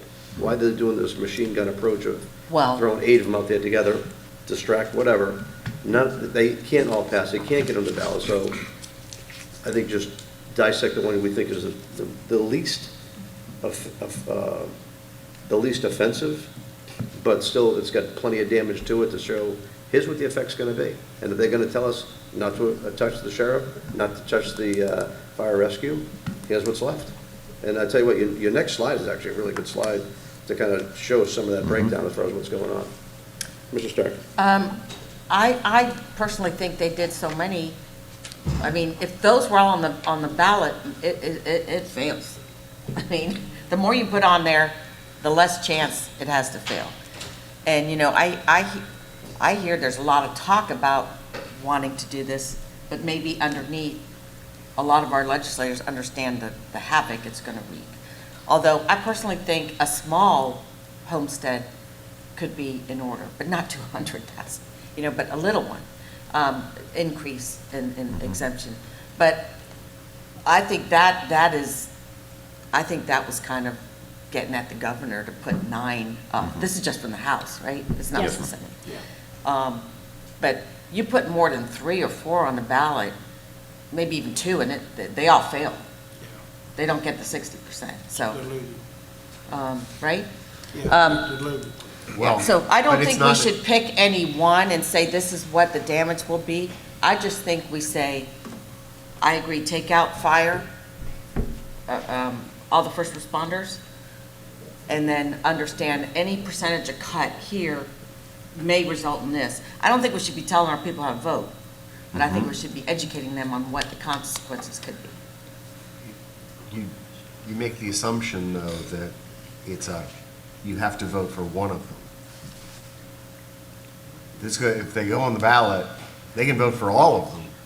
The chances of that, I mean, okay, well, we'll just close up our door and just hand the keys to Tallahassee and they Well, I can mean, run it. then you have the how do That'd you be fun. implement it? But it's not, it wouldn't be you have to vote for one, and then so that the vote would get divided amongst the different proposals. I think they could vote for all of them and then figure it out later. Commissioner Oakley, The Commissioner year of Wade. the disaster. The problem I see, and the main things that are going to get hurt are our parks, where we see that we're short of parks and all for our citizens. That's going to get hurt, I think. And also our new road program that we worked very hard to get, and finally we got something people really love, is because the little bit of money they put in, they're helping pave roads all over the county. So those 2 items are going to get hurt in this kind of a cut. I don't think the sheriff will be hurt. I don't think they'll push for that or fire. I think it'll fall on, your parks and your road system. Road system. Yep. Absolutely. Yeah, Commissioner Wade. Thank you, Chair. I think this potato's so hot, I'd be reticent to make put hypotheticals and a stance online, because I don't want the legislature to view any of the local governments as adversarial in this. I think if we post information, it's just, continuing our mission of transparency to the budget. Like, maybe a more detailed trim notice of what the current breakdown of our expenses are. And that way people can see. And as the bills come through, if something does pass and the governor does sign it into law, then the next step would be, if one or however, potentially put the impacts, that way folks can see if it passes in the decisions that this board or future boards have to make, what the impact could be. I feel it's a bit premature, and I don't want to inflame the legislature any more than they already are with this. So I'm a little hesitant to do a PR campaign on the hypothetical front, but I am always in favor of putting our budget breakdown online where folks can see any time of the year and what's being spent where, and give them 365 days to take a look at it, and then hopefully they come to the budget meetings and share their opinions. But that's just added transparency on the The good news is we do have an adopted budget document that is online. Is it easily accessible? I think so, but we'll double check. Sometimes internally, it's easy, but to the average person Correct. to go hunting for it, you know, I think it almost needs to be, you go to Pasco County's main page, and it's an easy click right there based on this conversation. So I think the next slide's going to be important, like this slide here, to understand exactly what it means, if you're a citizen looking at it, you're not going to know what that means. No, I didn't even Go to really the next figure it slide, out. which you've got, I think that is something. Now, one thing on that slide, you've got public safety, I'm assuming that's the sheriff? So no, Okay, that so it's the separate sheriff, public sorry. safety, we've got the Sheriff's here sheriff at 20 separate. cents. Yes. But I Public thought he was- safety other isn't- is really what that is. What's that? It's public safety other is really Right, what okay, that is. I'm sorry. Anyway, just flipping the side quick. So anyway, going to the sheriff, at 20%, isn't he about 50% of Yeah, what I we don't have? understand that. So he's 20 cents for every dollar that you pay in property taxes. 20 cents goes to fund the sheriff. Now, if you take, Wait, no, wait a minute, Stop. and, wait, but wait, hang remember, okay, so let's take first the macro view. So you pay $1 in taxes. Where does that go to? That left picture tells you where that goes to. So 60 cents of every dollar that somebody pays in property taxes comes to us, you, the commissioners. And then that second piece tells you how that 60 cents is broken out. 20 cents goes to the sheriff, 21 cents goes to other public safety. So if we look at the totality of our 60 cents, 41 cents of 60 cents goes towards public safety. Much too confusing. Yeah. Much too. I mean, when we're voting on a budget, we're like, it's 50% with the sheriff, we're breaking the rest up from there. You gotta break it to that. People Okay. have to see that, because that 50% is already gone. The 25% for EMS is gone. You get 25% left. And in that 25%, you gotta factor in, what do we have out there with bond obligations that we have to, they're basing their revenue Yeah. based on property tax calculations. Yeah, so what's left? Collections. We gotta factor that in a lot better to say, here's what we've got left to really spend that we can go. When all these cuts coming in, these millions of dollars are gonna cut from these areas right in here, and just show that. Make it simple, make it easy. Okay. And I'm gonna tell you, I'm not worried about the state legislature, they're coming to do what they can. I want the public to know what's going on, how this actually affects everything else. Much it's a great campaign to go say, we're gonna cut taxes everywhere, cut property taxes. This is what the result's gonna be. People need to see what the result's gonna be. And you gotta be blatant with it. If they're gonna say, we're gonna protect the sheriff, we're gonna protect fire, we gotta go to say, here's what's left. And frankly, Commissioner Mariano, our legislators need to know what it is that's going to happen in their county. Yes, and the That's information what I that's, want the people to know. Yeah, yeah, and we've shared that information and are in the process of sharing this information with our But we delegation. gotta But make that's it- not enough. This is too difficult. Yeah. Because really, when I first look at that, I see 20%, oh, that's not bad. Well, it's 50% plus. You gotta What we use that could number. do, what we could do is carve out what's protected and what's not protected, right? Schools, for example, public safety, for example, those are all things that would be protected under these current But rules. you're missing my point with the slide, though. No, I see what you're saying. Yeah, It's the percentage of the 60%, that's percentage. 60%. I know, It's 50 of what we vote on, what we're gonna allocate. correct. That's the number that's gotta be on that breakdown. No, I understand. and if I could take Yes, that sir. further, when you say roads, and, well, where's the pain in that picture over there on the right? I mean, what is the actual outcome if that gets cut? And what would it be, in half, in thirds? So what does that mean tangibly to our people? The, no more, our road, our vision roads don't get built for 10 years? I mean, what is the pain that is felt? They need, I think we all really, you know, it sounds good, let's pay less taxes, but what does that mean to your daily life? Your parks are gonna close, you know, what are you gonna feel? No, yeah. And I'll tell you, you're right on the money to talk about parks. Now, how many times we get a call when we have our park fees that are higher than what they've been in the past, to try to make some of the difference? Well, what do you think those park fees are gonna have to go to?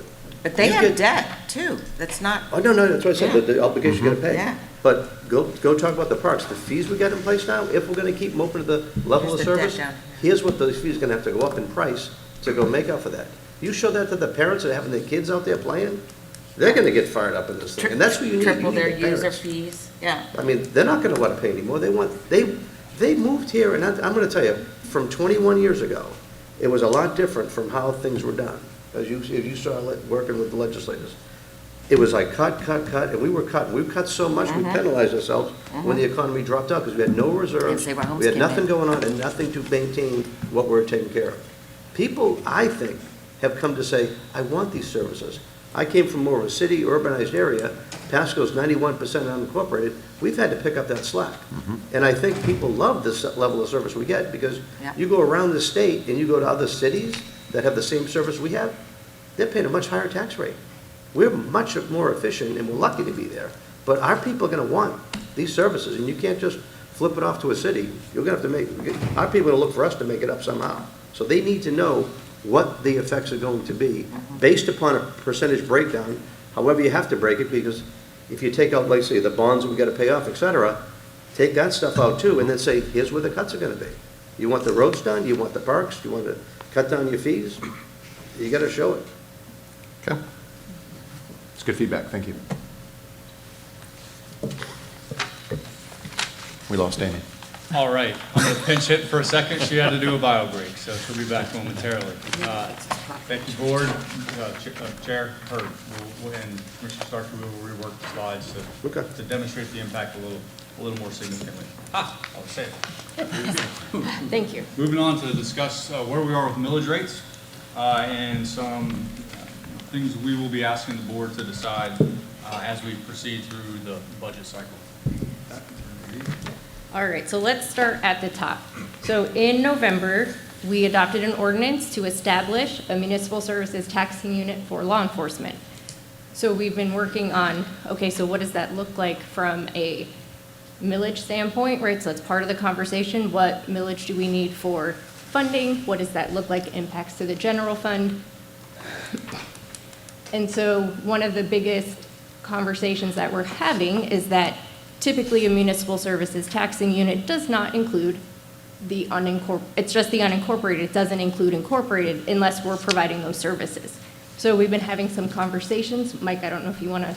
Yeah, I mean, I've had conversations with the various city managers as a result of the board vote on that and the positions that were taken. There is a willingness to participate. We are working through the details. There are details related to CRAs, 10 mil caps and things that we're trying to better understand. I'm not in a position to report back formally on it right now because we still need a little time to shake a few things out. I will say, though, the bottom line is the cities have been open to, participating in some form or fashion, but there is, like anything, the devil is in the details, and we're working those things out now. Okay. I think one of the discussions we should be having as well as those CRAs as well. I know I had my aide, Colleen, go through this, make some suggestions. She's going to get the paperwork to you if she hasn't got it to you already, but Okay.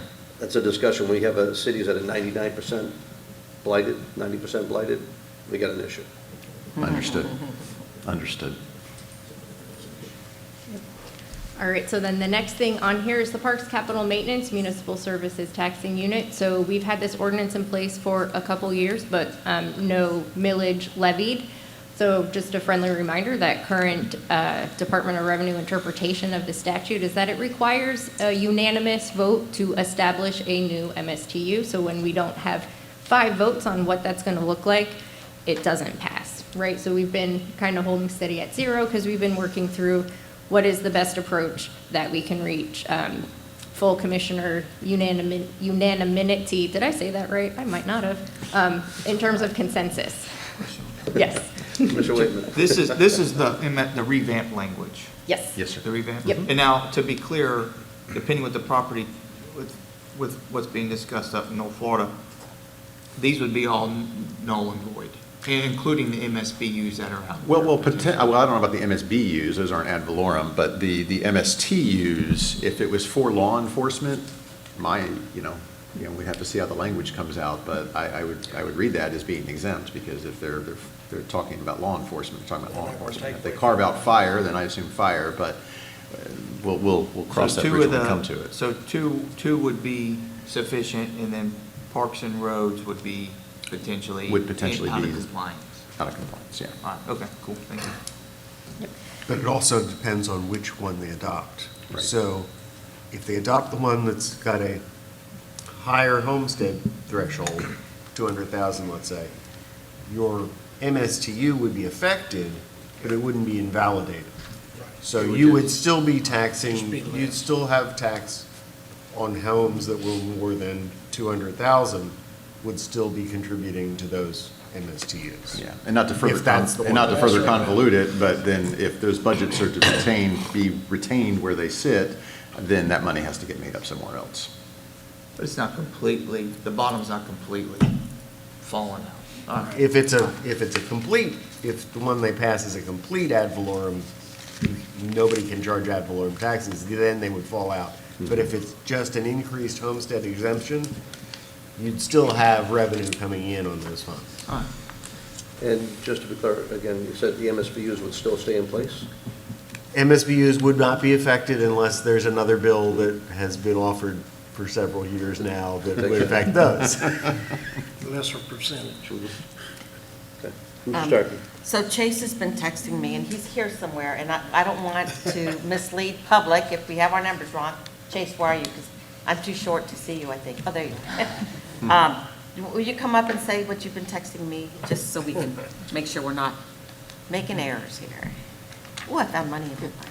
So Chase Daniels, Pasco Sheriff's Office. So I was just texting the commissioner regarding the question about the 50% that the sheriff gets in the budget. So just to be clear, that is 40% of new revenue. Of the total budget, just looking at the county's general fund, I believe, Amy, somewhere in $693 million is general fund. The sheriff's most recent budget was $182 million. So we're about a third of the county's general fund. It used to be 50% of new revenue. With the jail transition, the agreement is 40% new revenue. But just to kind of explain where that comes from, we're approximately 40% of the new revenue and about a third of the total general fund budget. Yeah, I should have broken that out, but Yeah, I think I when you wanna look make at the sure we're sheriff, the accurate. jail should be right in with it as far as, Yeah, I think that's what they're talking about, because Yeah. I think, was it 3 different counties now have their own jail? I think there's There are 9. 8, Nine? yeah, Okay. 8 or 9, yeah. So whatever it is, so I think that's public safety tied together, so, Yeah. showing that break. And I just want to provide that clarification on No, where that good point, 50% thank you. number came from. That used to be our portion of the new revenue, and then we're about a third of the total budget. Yeah. So now, actually, that number's probably even higher now, between the sheriff, the jail, and public safety, I mean, as far as fire EMS. Yeah, so that's about 41 cents of our 60 cents. Yeah, Two-thirds. more than 50%. So when we look at public safety in totality, it's about 2/3. Yeah, sorry, yeah, probably about 75% of the budget right there. Okay, thank you, Chase. Yep, thank you. And by the way, thank you for your work on Heritage Pines the other day. And so you all are asking really great questions, tying in when we're talking about what's our approach to taxation in the upcoming year and what the impact from the proposals are. So I just want to remind you that in your packet, the second packet, we have a breakdown of each unique proposal. And in your packet, we show you, here's current property tax revenue coming in there. If that proposal were in place, what is that impact for revenue? What revenue are you left with? So that shows you how each of those funds would be impacted. And then we also added some information in terms of what millage rate would you need to generate the same revenue, assuming that proposal were to pass. Right, so it kind of walks you through that. And again, I'm very happy to have my Smarter Than Me team come hang out with you all on an individual basis and walk you through kind of how this packet's set up, what it means, because our intent was to make sure that you felt confident that you had enough information to understand what could happen. Because, I mean, real deal, we don't know yet what's going to happen, but we know that there's some potentials lingering. And so we wanted to make sure that you guys felt confident in having enough information to understand what body of work we're looking at as we're going through building the 27 budget. Amy, how long would it take to modify the slides to kind of get them to where they show that breakdown a little bit differently?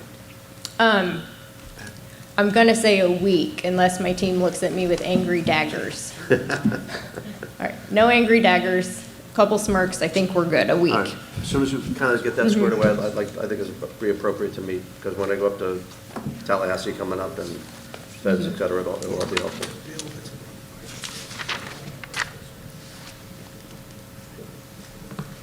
All right, perfect. All right, so with the roads rehabilitation MSTU, this FY27 is going to be the third year that we have levied a millage rate for this one. That's pretty exciting. And a lot of our conversation, just to remind everyone, has been around level of service. And really, when we look at that millage rate, that defines what level of service we're able to provide. So the conversation is, do we want to maintain course and speed with current level of service? Do we want to increase level of service? or decreased level of service. So that's really kind of, as we walk through this budget, is, the conversation around that road MSTU is, what level of service do we feel comfortable and confident funding? I'm going to say this is a very tough time to go through this, so I'm actually delighted we're actually making this conversation happen today. Because I will tell you, from people that have done PVASs before, like even talked to a lady last night, she's on a road that's a private road, urbanized area, but we just never took the road over and was not sure why. I'm going to get an email, which we'll track it down. But I've got so many people that are glad we get rid of the paving assessment program. But I don't know about you, the rest of the commissioners here, but I have got still more and more people that want to see the roads done. And I talked about it last year with the budget, that we should increase it up. Of all the years, this is not probably the year to increase it with what we're dealing with the state. You don't know what they're going to do. To now put a shift somewhere else wouldn't be the best thing to do. But I think when people see this, and this is in jeopardy as well, it's going to draw a lot of attention that my road is not due for 3 years or 5 years, whatever the schedules may be, but now don't know when it's going to be, because we'll have to, some things are going to have to get cut. So this is like another great topic to say, here's how it's going to affect us. I can tell you that a lot of people that didn't like PVAS, and of course it put neighbor against neighbor fighting over whether they pay or don't pay, and it took that away, it took it out of the playing field. The fact of it is, they love the new program that we have, and we're providing a lot more roads and quicker than we could before, because a lot of times they go through all this vote and everything, it took a lot of time to even get roads to where you could do a PVAS. So that takes it away, and people that probably couldn't say much good about the county whatsoever about what we do have actually told me that they really appreciate the new road program, and it's fair, and they like that coming. But they also, all of them, want their road fixed. There's a lot of impatience on that now. Yeah. So you take a look at your own districts and try to figure out how many roads you got that are in terrible shape that aren't even on the list yet. Yeah. So that's why I said I wanted to push that last year, but I think with what we're going through right now, we got to kind of stay the course and just see what the state does. But this is a much bigger issue what the state may do with us right now. And this has been fair throughout everybody's Yeah, district. yeah. We're all sharing, and Nope. the money's going to pave roads in everybody's district. Now, Branford, Jason, the team's done great setting it all up, so Yeah. we appreciate the fairness, which is what it's designed to be, so, Right. thank you. All right, so then the next topic as it relates to taxation. So you will notice that there's a slight change in the name of this one. It used to be our Fire Municipal Services Taxing Unit. Now it's our Fire and Rescue Municipal Services Taxing Unit, because in November, the board adopted an update to that ordinance to include rescue-related activities to be funded from the Municipal Services Taxing Unit.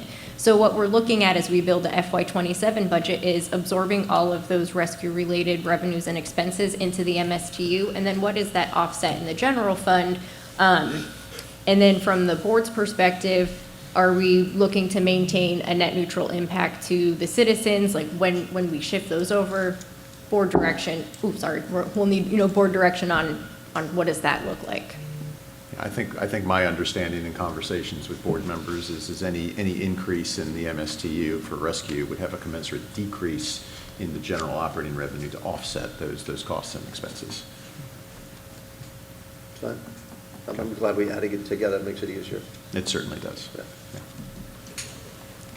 All right, and then for our general fund, so there's just some historical context on that slide to show the work that the board's made in trying to provide some property tax relief to the citizens. So this shows you the history of millage reductions since we started reducing it in fiscal year 23. I think we had held firm for about 8 years or so with the 76076, and then the board started slowly making some progress and giving some property tax revenue back to our citizens.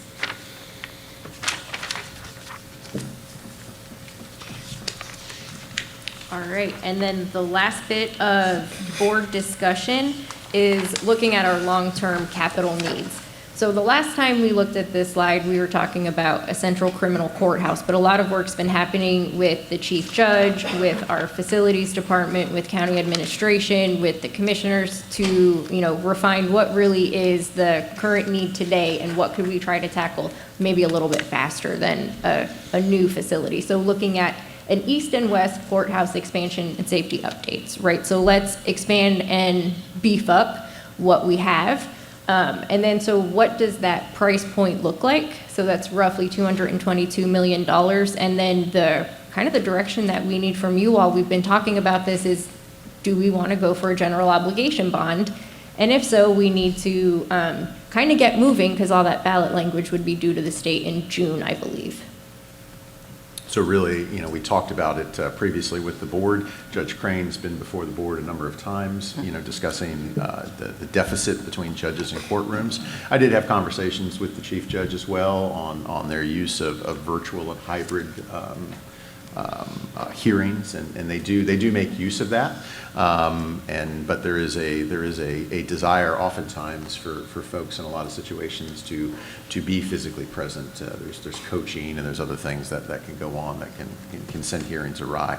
But it doesn't change the fact that there is a significant delta there. And this has been an issue that's been discussed even since before I came to the county. I remember being in private sector wanting to chase Pasco County work with regards to this. So we've talked with the chief judge about it and said, look, a central criminal courthouse doesn't necessarily make sense from a fiscal perspective, but an expansion of our existing footprints, especially here on the west side, where we do have space where we can do that, makes a lot of sense. But the question is how to fund it. We simply do not have the capital resources to do it. There's not enough dollars in the court fund. We're actually going to use that as a match if we get legislative funds to do safety improvements at the east side courthouse.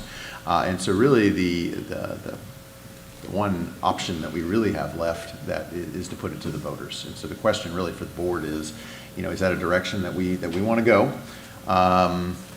And if so, then, we, as Amy points out, we have to pull that ballot language together and do a number of things in short order to get that put together.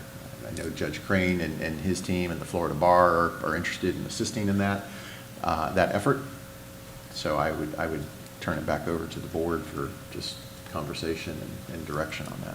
I mean, we're talking about all the cuts we're going to face, all the stuff coming through this legislature, to try to go put a $222 million project on the books.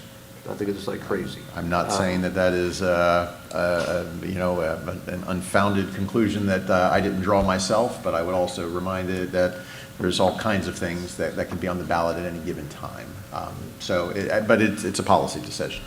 So let me ask this: when doing the jail tour, we've found there was spots there where they could actually run a small court setup, and frankly, with our transferring prisoners back and forth, it would make sense to me that we start using that. I know there's resistance from the judges to actually go do that, but I think it's something you need to explore. I know we talked about it. Any progress on that? So I do know that there are a number of small hearing rooms that are in the jail. They do I guess initial I forget what it's called, arraignments. Arraignments can and do happen that way, but as far as using those spaces for other types of hearings, it depends on the type of law, right? If you have a family law case, we're not going to bring children to the jail, for example, right? If it's a divorce proceeding, there's different things. So they've tried to do it, but again, I think the point to make is that the delta, I think, Connor, what is it? I don't have my paper in front of me from the judge, but it was something like 19 judges and 13 courtrooms, or it's a more significant gulf than that. We simply lack the space, and as the county continues to grow, more judges are added, demands are placed on the system.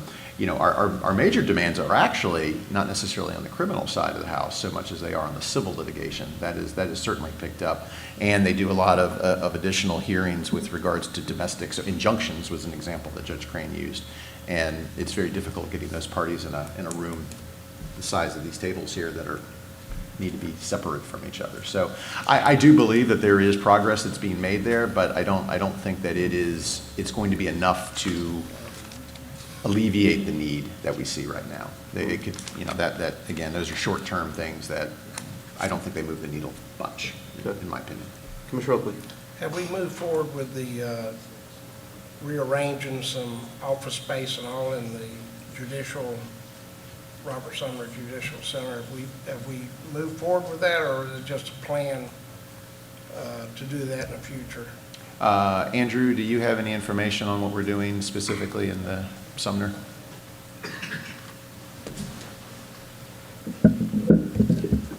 Good morning, Andrew Baxter, Facilities Management Director. On the Robert D. Sumner Courthouse, we were going to be doing some improvements to the security for that facility and doing some matching related to the current court facility funds.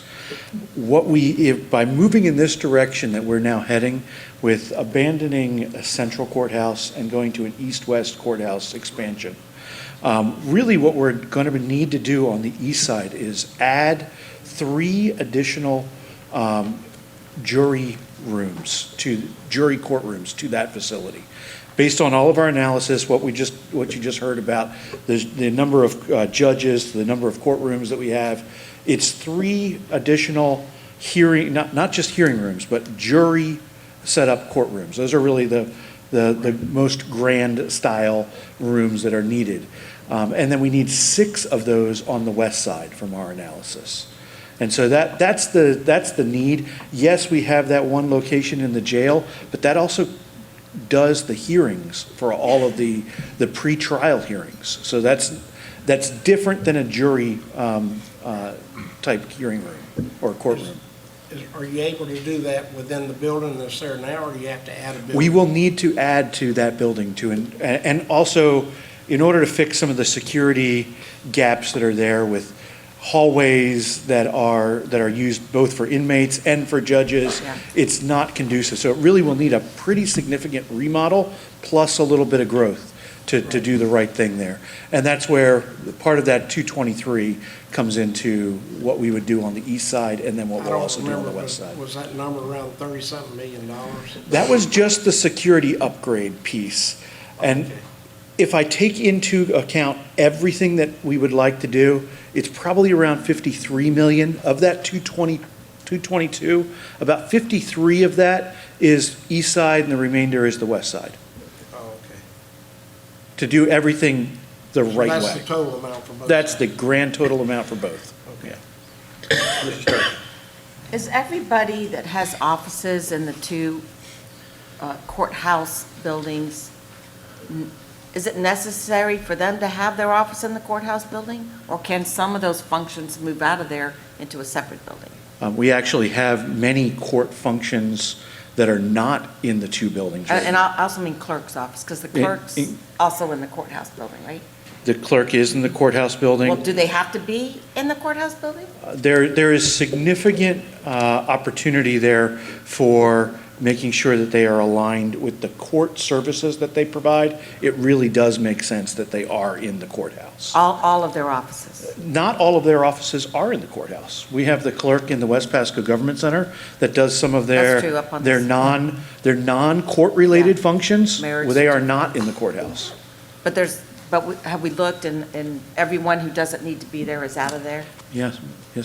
Everything that the clerk has that's really in the courthouses is court-related functions. Okay. We have the clerk in the East Pasco Government Center and the West Pasco Government Center doing non-clerk related functions. Non-court related? Non-court related, yeah. Sorry, it's all clerk related, yes, thank you. I just remember when someone did the facilities update, it was the clerk who had more space, extra space on your analysis. I don't know who did that analysis. Yeah, there is, so it's not that they have space to continue to grow within their area without any additional expansion for their areas.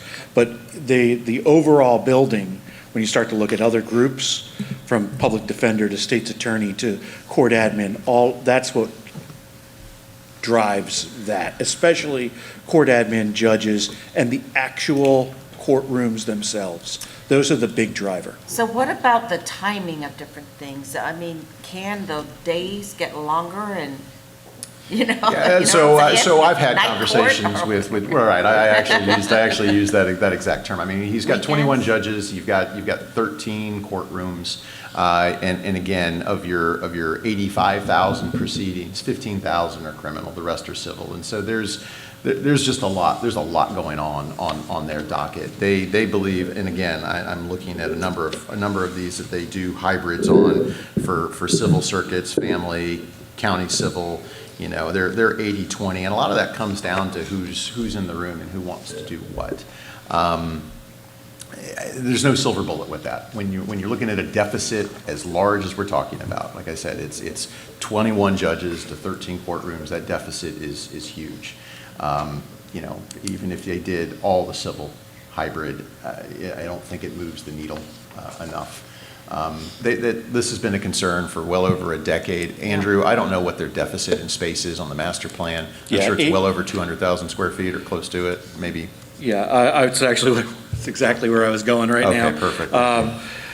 Updated east, looks like be about, on the east side, about 51,000 square feet, and about 89,000 square feet on the west side. I overshot as by the deficit 150,000 for right now. For today, but Yeah. that doesn't account for future growth of the county.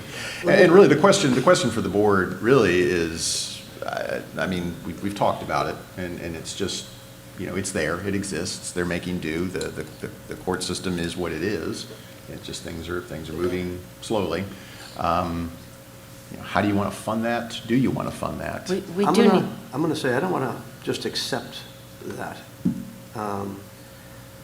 You know, I was in there a little bit ago, and they're using the courtroom where the jury would be, where the trial would be, Yeah. et cetera, et cetera. And all they're doing is taking the prisoners that are criminal and dissecting when they're going to meet and go through and dissect. Do they need that giant room for that? I don't think so. Exactly, I was gonna ask that. I think we need to maybe get a Six Sigma in there. So someone to go look at this. What's the most efficient way to go do these things? Let them go study it. Andrew? Maybe we need a consultant for that. Andrew, has facilities done that kind of level of space analysis? And Yeah, we've done that multiple times with different, as we do each of these facility master plans.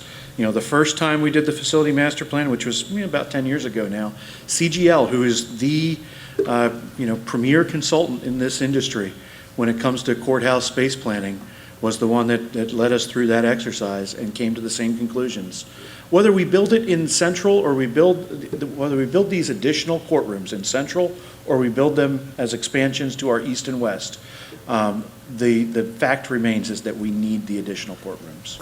But again, my point is, you've got this room where the court trial is going to be held, using to take these prisoners that are there and going one by one, attorney to attorney to attorney, state attorney there, their representative there, and they're dissecting what they're going to go do. Do I need that courtroom to be doing that? Couldn't there be a smaller room to be done? Or maybe time these things a little bit differently, where they're going to be just at the point we need you there, you're going to be there instead of being there, everybody be there at 9, you're there to 12. Yeah, Maybe you got to break them down differently. Yes, we've done that analysis as well into what the jury requirements are. And so when I say... No, you're missing my point. I'm not talking about the jury. I'm saying they're using a trial where the juries would be held for a trial in that room, and they're doing regular check-in for when we're going to set your court date. Whatever that terminology is. Not a jury. No jury there. I got people sitting in these things where a jury would be set up, et cetera, where a trial is going to be held, and I'm using it to go check in when I'm going to hear your thing. All right, we're going to hear your thing, and okay, come back in 6 months, come back in 3 months, come back in 4 months.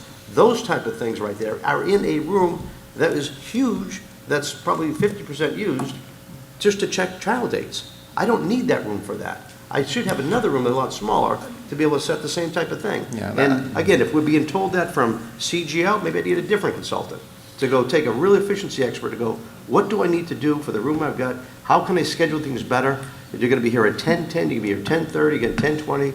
It's set up more specific times, so you need a Use smaller room technology to- instead of coming in and out. I mean, I guess the question is what level of optimization do you think you get from that? 15%, 20%? I'm still looking at 150,000 square feet. So even if I took a 30%, we're still 100,000 square feet short at the end of the day. And I'm happy to do that with the judge. I'm not quibbling here. I just know that we can look, we can hire a firm, we can do an optimization and operation study as to how they go. I'm just not confident that with the gulf that we are staring at. If they're 6 courtrooms down, they're likely using a jury room because that's the only space that's available to do pretrials. Correct. I mean, So there's my point. So if I'm going to have that, one second, Commissioner Yeager. So if we're going to do that, then let's go study it, let's go look at it, let's go find out.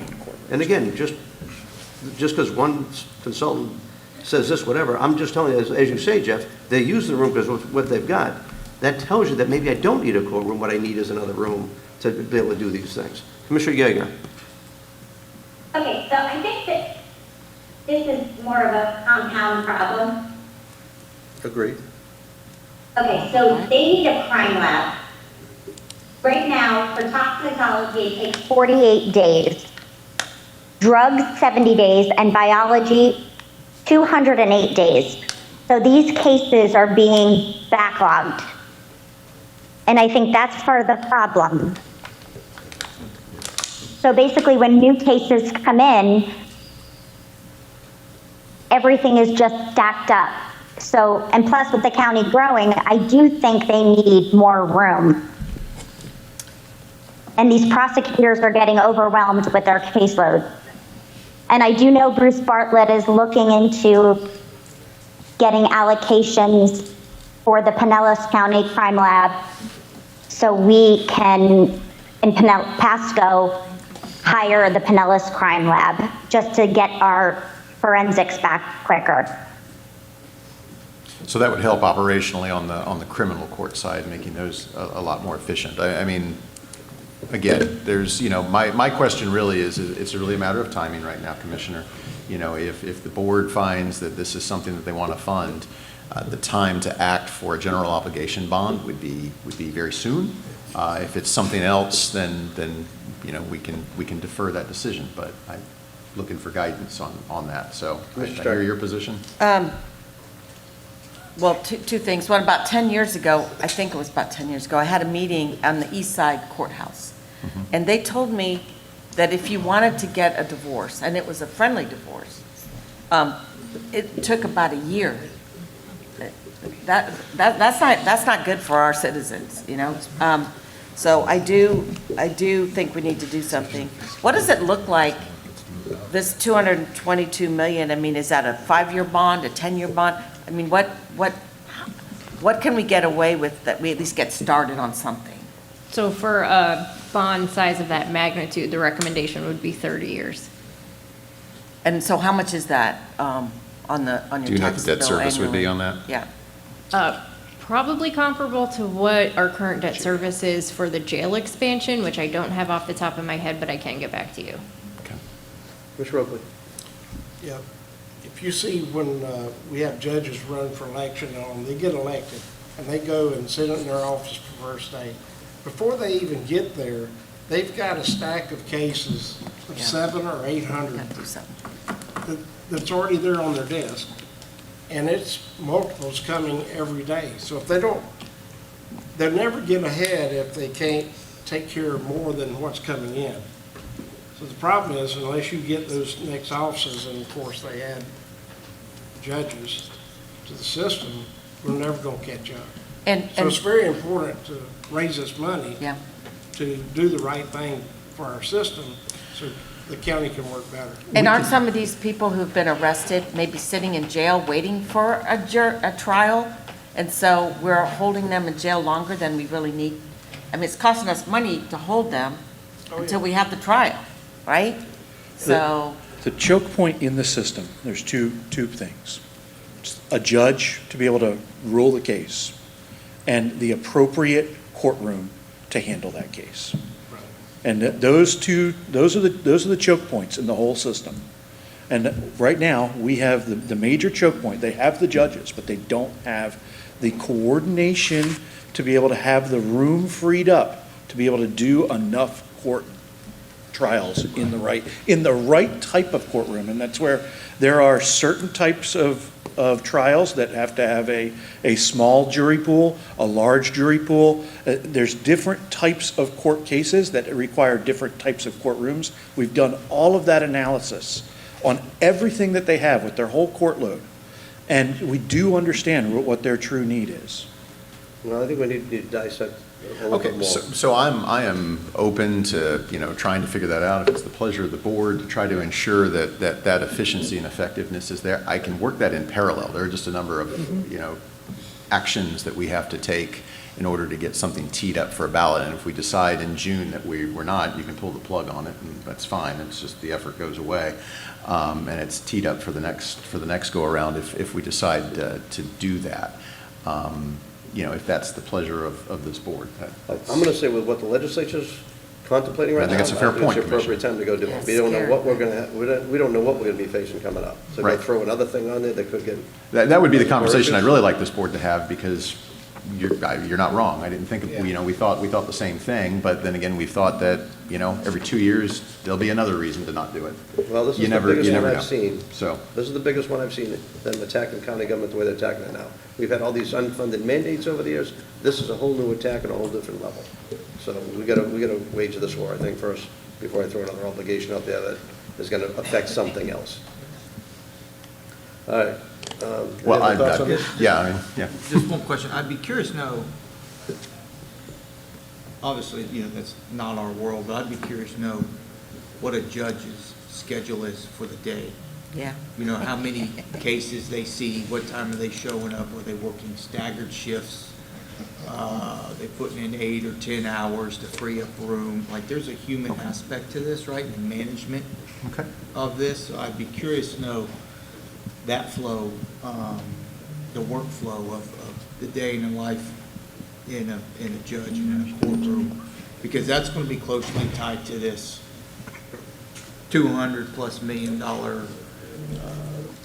item we're going to be faced with to make a decision on. So I'd really like to have a glimpse into their world at a higher level, and make sure every efficiency box is checked before we, potentially obligate our taxpayer to support these needs. And maybe some of these mundane things that magistrates could take place and do it at night when you've got the space available just sitting there. Instead of having to spend the capital, you just spend it on the labor, and that labor should get paid back with the court fees they're going to be collected anyway. Any more thoughts with this? Do you need 5 votes for this? No, I would just like to know if the board wants me to go through the effort of at least preparing ballot language to be I ready. think we have to wait to see what's happening with the legislature in I agree. ad valorem this year. I just, Okay. That's All right, enough. consensus I here, hate- Emergency I hate Operations Center. We gotta kicking it wrap this again, up in but- 5 minutes. Yep. Then take a 5-minute break and get the homeless, so. Yep, well, Amy is almost there. Yeah, we are Yeah. almost there. All right, so our Emergency Operations Center, so just a reminder that we did get some design money, and so we're working that. And then the next thing is exploring potential funding options for the construction bit of that EOC. the money that we got, which I think was from Bilirakis, you said some design money. Is it all the design money, or do we still need more design money? It was $4 million. Andrew, is that enough to cover the cost? Is that for For set of design of the drawings? EOC portion? We were originally talking like a whole, Little more than that would be appropriate. okay, Why don't we ask again? we can. How inflated is it? One second. Andrew, if you would, what is the number? I mean, I don't need a little bit more, I need to know what the number's gonna be. Yeah, so 53 million is our, excuse me, sorry. Andrew Baxter, Facilities Management Director, do it the professional way. If $53 million is going to be our budget, usually we estimate around 10 to 15% of that budget is for design services. So, 5.3 to, call it 7, somewhere in that range would be All right, the so appropriate we've just range. gone through an inflation rate for the previous 4 years at like 8% a year. That thing's been sky up, so whatever that number is to actually do the work for design, even though inflation's gone that high, this shouldn't go up any higher. This physical work to do it, to design it, is gonna be the same, whether it be a $53 million or pre-inflation at a $35 million building. Yeah, so that's current market rates. That's based on current market rates for what we're building stuff right now. All right, so you're telling us instead of 4 million, we're gonna need another 1.3 mil? Yeah, so the 4 million that we got, that wasn't based on, an official number. That was an idea of, hey, can we go up and just get some money from the federal government to start a research, just an understanding of what this could look like. It really wasn't a number that was done on any square footage basis. It was a number that was, can we secure some amount of money? Yeah, it was put to together start to hit the sweet the spot effort. of what we could get in terms of earmarks. All right, so we got 4 million. Why don't we just go put it out for bid to go see if we do any bids at $4 million? Well, we don't bid professional services. You have to do Yep. qualifications-based selection. Okay, let's go talk to our people so, about who wants to do it for $4 million. Andrew, I don't know where we're at on that, but. Yep. Yeah, 'cause don't you have to So spend that now money? that we've decided that we're not building a PSOC, we can actually put together an RSQ for what the scope of work is for an EOC. And we can do that. And we can know exactly what we're going to come to. Well, if I can do it on the services contract, I'd much rather do that rather than taking the time for the other, if I can do that, and just have those conversations one by one and see if I can get to the $4 million number. Because once you get the $4 million number squared away, once you get the design, it's going to be a lot easier to go for the state or the feds to get the money to match it. So if it's quicker to do with the design service, like you just said, I'd rather take that approach first. If you can't get it at $4 million, then go out. Well, this will speak to Commissioner Waitman's desire to change the procurement rules. So we'll work within the boundaries of what we're able to with hiring professional services and figure out how to. Yeah, this would be a CCNA procurement, given the value of the contract. You have to do an RSQ. You have to compete based on qualifications. Okay, so we're going to go back to his thing, so let's go put the bid out then. This is, and I can't bid it either. It's a negotiation, so that's how it works. I know a short time, so we got 4 million from the Fed. Feds. A third of that's going to be eaten up by Davis Bacon, right? Well, not necessarily on design. design. Do any- Yeah, on construction, for sure. But if the Fed doesn't fund construction, Right. then that won't eat into it. Correct. I think, well, I guess we take money where we can get it, but again, it just goes to the situation that drives us all a little batty of. Yep. It's going to cost us double than what it would elsewhere, so anyway. And as we look That for point- funding that- opportunities, yeah. Commissioner, we look for funding opportunities. This is a good thing to talk about with our federal agenda as well, if we Thrown out can of there, too. There you go. make those dollars work, but. Come help my committee. All right, so we're going to RSQ on that. Yeah. And then the Sheriff's Capital Program, Yeah. again, we've had some good conversations with the sheriff. Don't go anywhere yet, Andrew. Yep, We've had hang some out. good conversations with the sheriff on his state appropriations, as well as integrating his logistics facility out here with, I think, an armory, among other things. Andrew, can you just, 30 seconds, highlights on what we're doing with the sheriff? Yeah, so in discussions with the sheriff, there have been some opportunities that have arisen. They have some state funding that they have right now. They're going to be requesting another matching amount. What that will do will enable them to build what they're calling the Forward Operating Center in Trinity. We have land there by the Trinity Fire Station that we would build that. Then we also have land at our public safety campus here where we would build what they're going to term as the Operations Center. This would include a logistics building, which would include the armory, some back-of-the-house warehouse functions, and then eventually in time, and what we're proposing right now will need to be considered into the future for funding, but eventually a replacement for the current sheriff fleet facility. So all of that would be on this campus. Commissioner Whitman? When I'm very glad to see how successful sheriffs are in capturing funds for their facilities. A little jealous. But I'd like you, when they're doing this, Andrew, and I've talked to the Chase and the Sheriff's Department about this, when they're going through this process, please remind or just have your team, when they're looking at this, try to capture 12 to 24 months worth of facility operating costs in that, because that's not captured in our budget. I know I've mentioned this over the years, but within the appropriation, if we could sell it to the folks making that decision, say, hey, this encumbers our budget, it's a unbudgeted item, we're grateful for it, but it'd be really nice if we could capture 12 months a facility, whatever. Like a facility operating costs for operating contracts to people or maintain. whatever, and to help get us on our feet. I think that's He's speaking your love language, Andrew. very Yeah, important.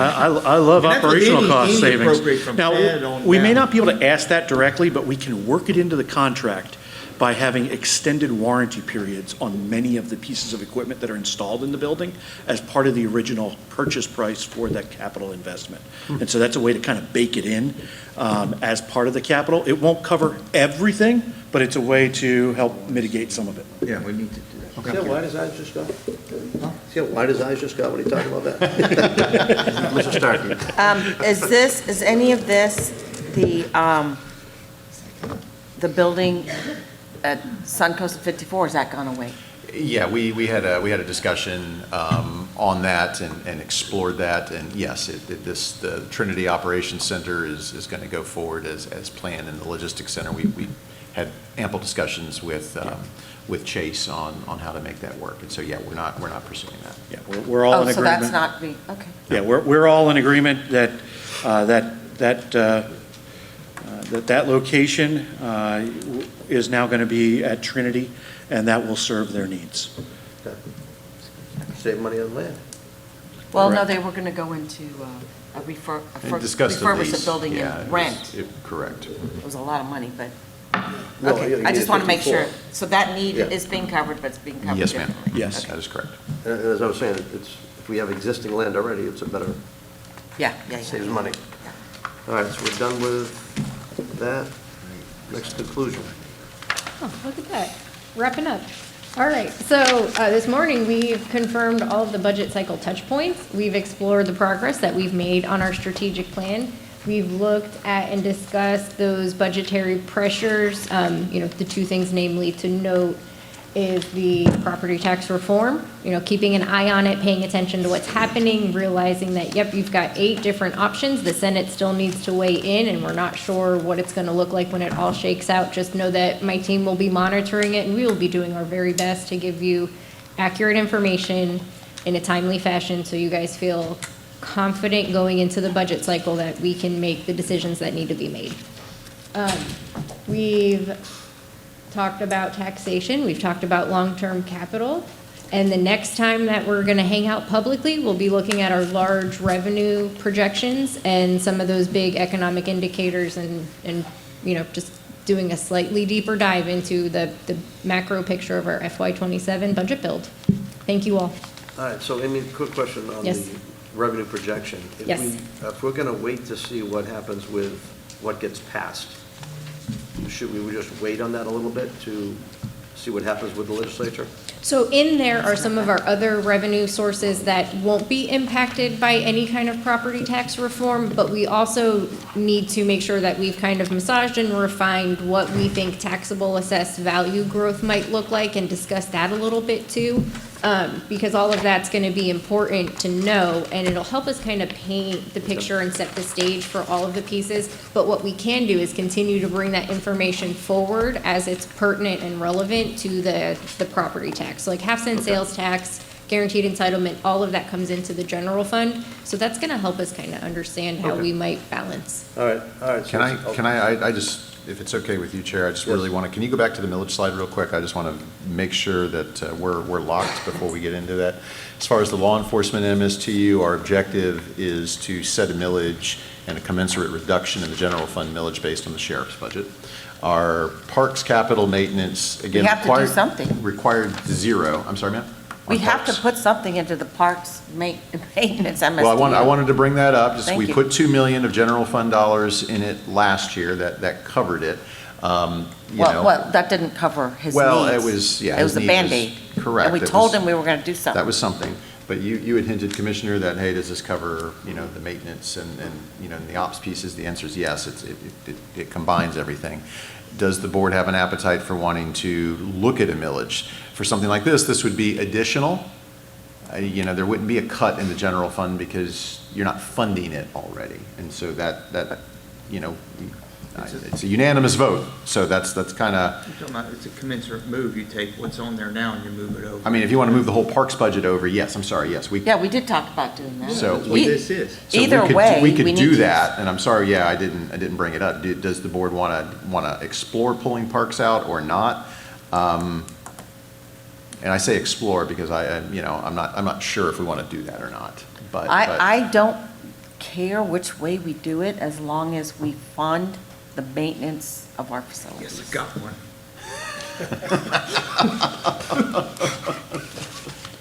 It's just so important that those facilities are maintained. I mean. Oh, yeah. So. I mean, you're currently doing that right now with your general fund budget. What you would do is you would lock it in under its own MSTU. You would also lock in additional revenues that would be generated that could go to other programs, but you were basically going to say that they're going to go to But we could parks. always roll back the MSTU if we had more funds than You you can needed to modulate. maintain. Of course, you can always modulate. Yeah. So, but I need 5 votes on that, and so I think I need to talk to you all individually about that, and, unless you guys want to. I'm gonna go back to as far as our budget, we can fund it. I don't want to be putting this in where the cities are going to escape paying because of CRA, et cetera, et cetera. Okay. So if they're going to jump in with it, so be it. But I will say, as we talked about this last year, I thought we had movement forward, and then all of a sudden, there wasn't even 3-2. It was done. Right. So We just said we would I don't do want- this year. I don't know why we're bothering with the conversation unless we're rock solid to it, so maybe that's your one-on-ones coming up, but Okay. literally, if it's not going to happen, it's another slide we can stay away from. All right, well, we put it out there, so thank you Yeah. for that. And if the cities, if we go to the MSTU and the cities aren't paying, then if your child is in a sport and they live in a city, they're gonna have to pay more. I mean, there's ways to do it. But frankly, I don't think our cities are that big that it makes that big a dent. But I'm willing to come up with some way to arrive at the money that we need to fund our parks. Let me crunch some numbers, and we'll see what that looks Again, like. we just took over the park at Newport Richie Pine Hill Park. We took over the whole thing, and now we got the expense, and the city's away from it. So, again, I don't want the county to have to put the burden of everybody. I The cities need to participate completely too. understand. All right, so let's take a break. Yeah, the rest I'm good on, so thank We'll you. come back at 11:10.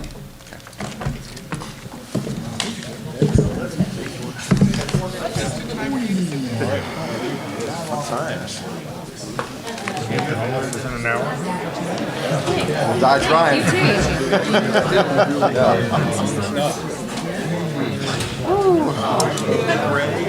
These multi-topic workshops. That's the meeting today.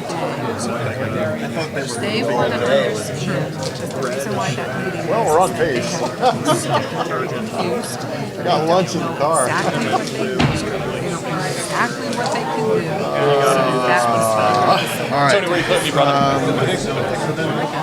I like that. Wow, you're like color coded. Yeah. Oh, wait. Yeah, parks. That's why you gotta be color-coded. So they got lots of questions.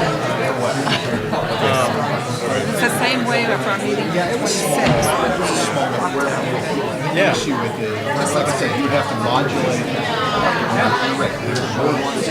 I'll have to see what comes out on the streets because Well, they may cost us $1. If they don't know, see, we're supposed to be an hour and a half, so now we're not, I don't know if they have to be 5 minutes. So I got Okay. I want to see what All right, well, definitely, I'm gonna ask Mike and find out exactly what their time frame is. maybe I don't know. Otherwise, you put this room over there, here,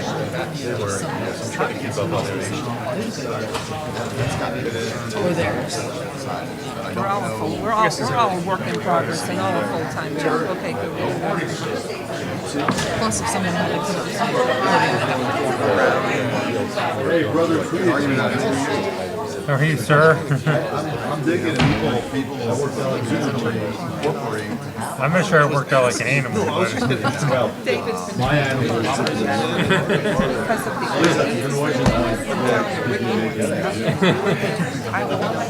I was just exactly what I Do you feel it warm? Does that seem warmer up here than it is down? trying to figure out here. Yeah. So I need to have to do more of an around. So what were you doing before?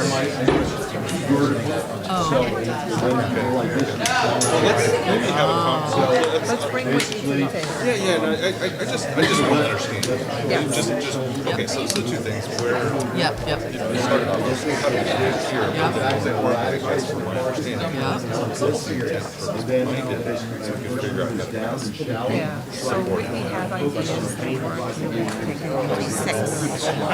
She sort of, I don't want nothing to do with that. David's like, what do I have? What do I have? She doesn't want to. We're very sweet staff. Right. Patty has an Let's talk appointment. about it again. Do you want equal? Do you want who wants to No, set that? I'll have Robin set something up. Okay. Make sure don't. But It'll be, I'm just thinking with you. Yeah. I'm not sure what's happening. Okay, y'all did a good time. That was Too, because it's something new and it just popped up. So I thought it was End of the year stuff. I don't remember ever seeing that. I'll see, there's like so glad I 8:36. I said, what time? Yeah. Oh, okay.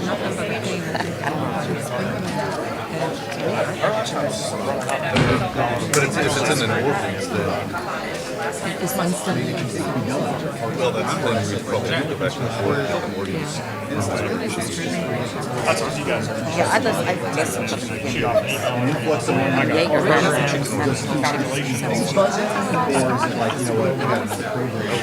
She wanted to wait.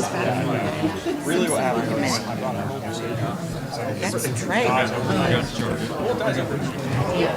Especially if you like sleep in. Well, he can Probably not, but.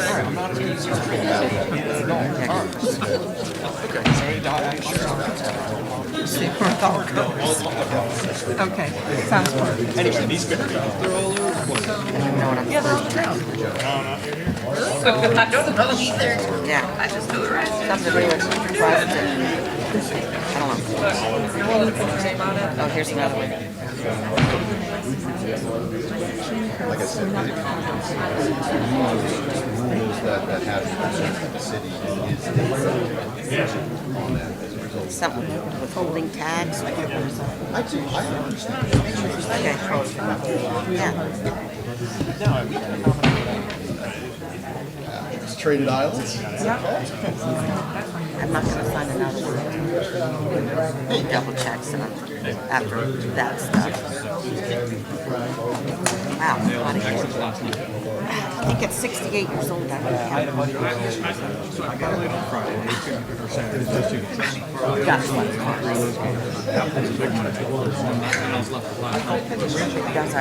We went back to that because I texted Carvala. I said, wait a minute. What happened to the parties I was to you? Did I miss it? Was I texting you?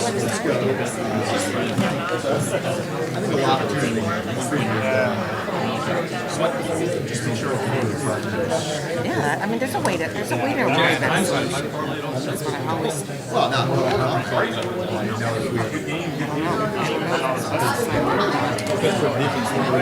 I'm going to do this. It's that same page on the other one, but it says JP, so I'm going to do this. There's no notary. They're just Not there. Oh.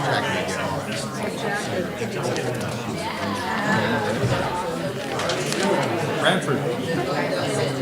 No. They didn't put the little arrow thing. They told me it was here.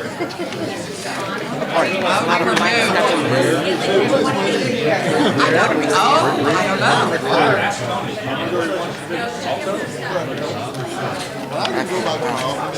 in this. You can have my seat if you want to present on some homelessness.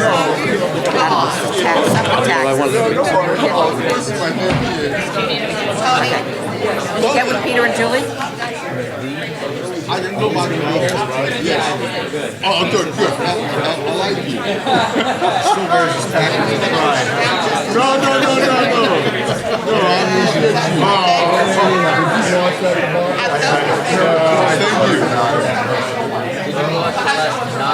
Thank you. Good? Yes. Dude, I was playing all night last night. I was taking a break. And I keep watching the Bucks too, and I'm just like,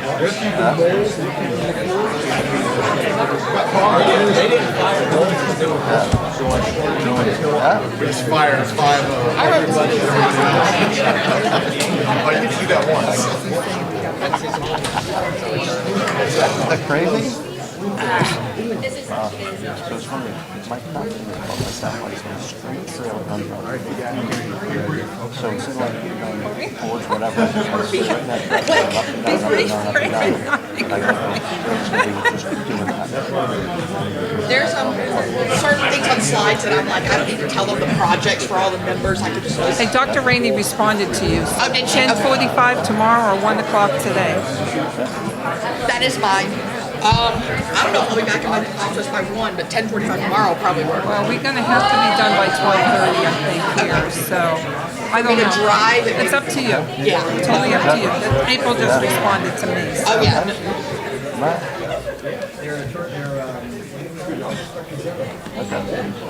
We have a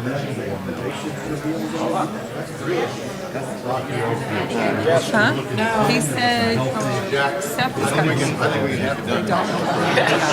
We're just going to rock with it, and I told him we need to Oh, yeah, no, 10:45 tomorrow. So we have to be brief, rare, and non-recurring.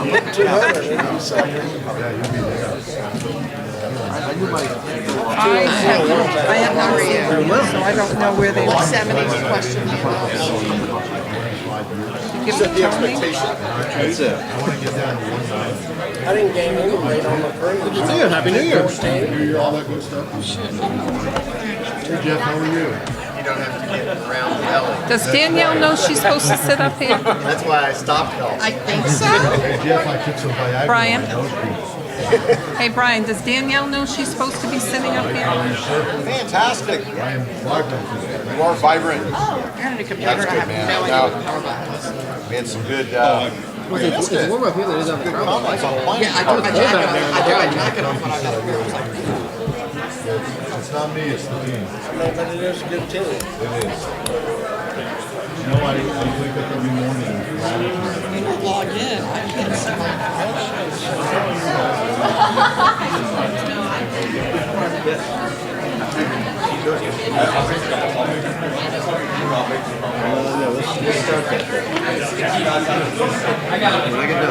Tony, he came to the rescue.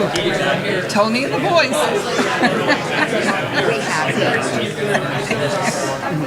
Yeah, about 2.5 hours ago. Brief, rare, and non-recurring, I guess we'll have to go. Hey, these colors. Especially if they ask me specifically, I can't tell the difference in the fruit. All right, we're going to reconvene. I've got one. Everyone, please take your seats. I got one. Unless it's a new one.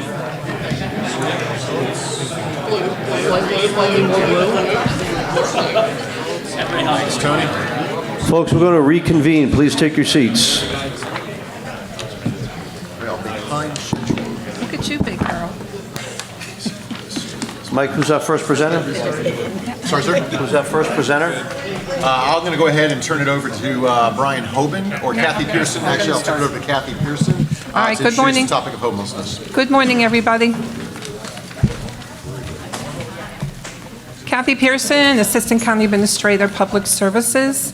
So I want to first of all thank our Board of County Commissioners for your support over the last few years on really paying attention to homelessness. It is part of our strategic plan now, which is really awesome.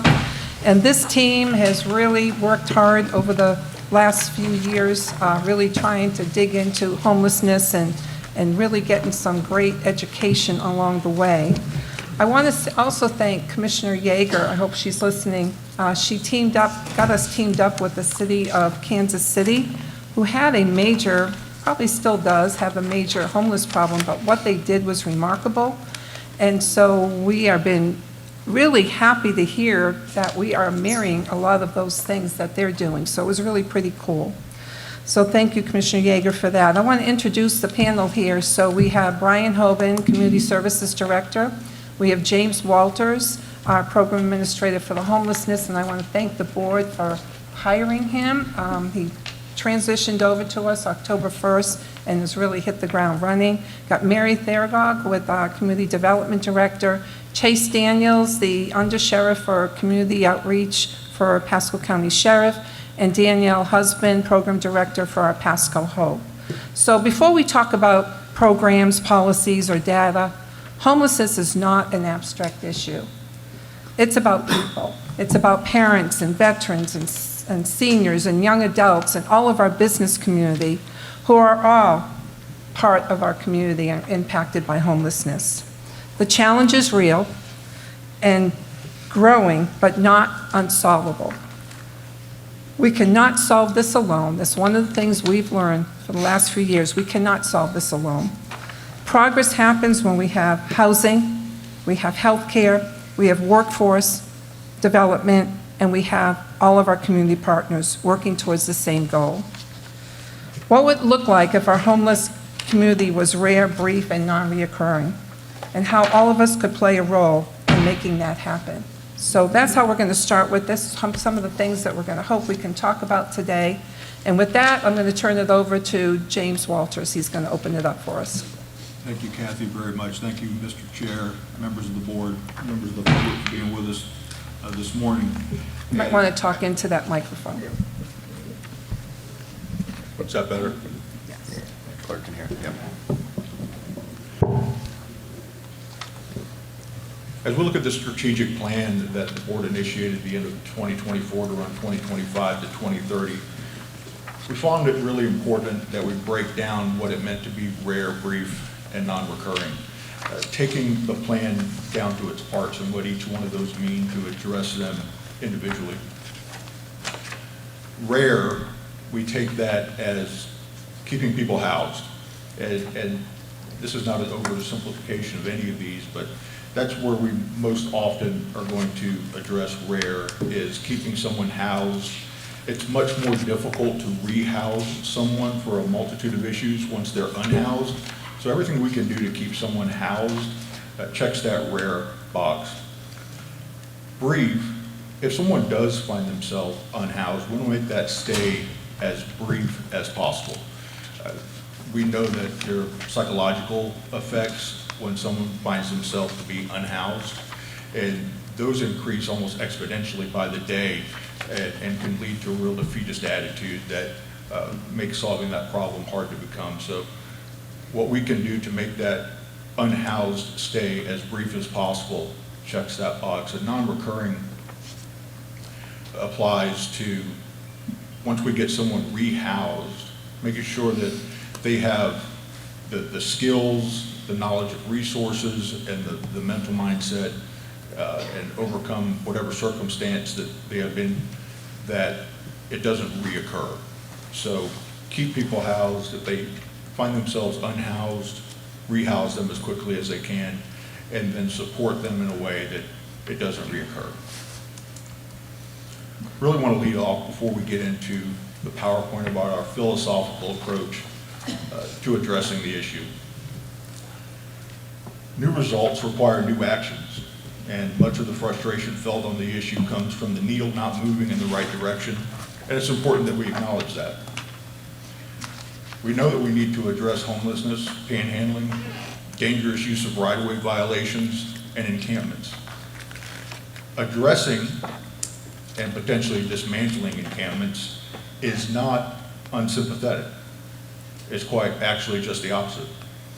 The living conditions found in encampments are unsanitary and inhumane at best, and impossible for any modern level of physical and mental wellness to exist.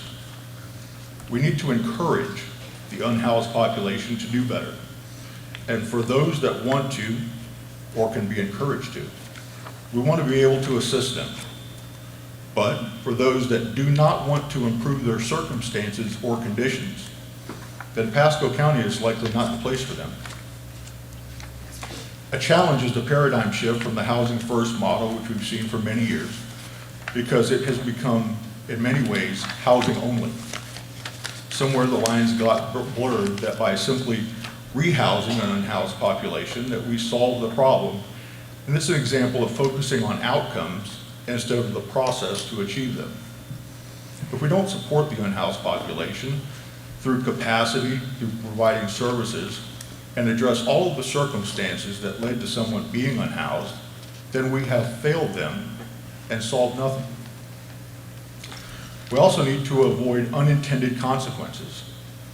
If we do not have a systematic and supported approach when we disband encampments, then we've done nothing more than take a confined, condensed, and relatively hidden population and dispersed it in the most visible way possible, which would present itself by public seating on sidewalks or in front of businesses.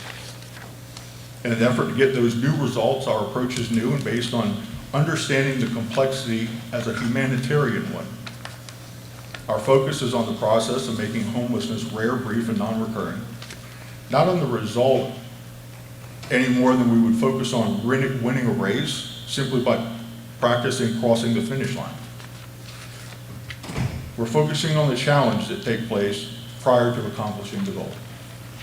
We'll talk about these later, including an overview of our efforts as a county to combat homelessness, but also address what we are not. Maybe dispel some misconceptions. Talk about some of the gaps that currently exist and what we do provide. We've developed internally a definition of homelessness and the unhoused population. This is part of us as a county taking a leadership role in the issue. Other definitions may leave out segments of the population, and we find this to be more inclusive. Unhoused individuals are those who lack stable, permanent housing, typically due to the unaffordability or inaccessibility of safe and decent living conditions. They may be living in shelters, temporary accommodations, vehicles, or unsheltered locations.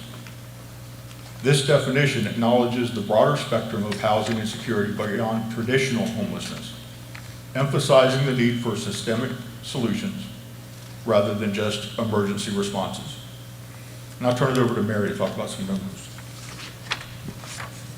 Thank you, Commissioners. Mary Theory, I'm Community Development Director. This is just a snapshot of the homeless in Pasco County from the 2025 point in time count as reported in the Gaps and Needs Analysis Report. In early 2025, the count came up with 638 housing insecure individuals, and that is down from the 731 that was the count in 2024. Mary, quick question on that.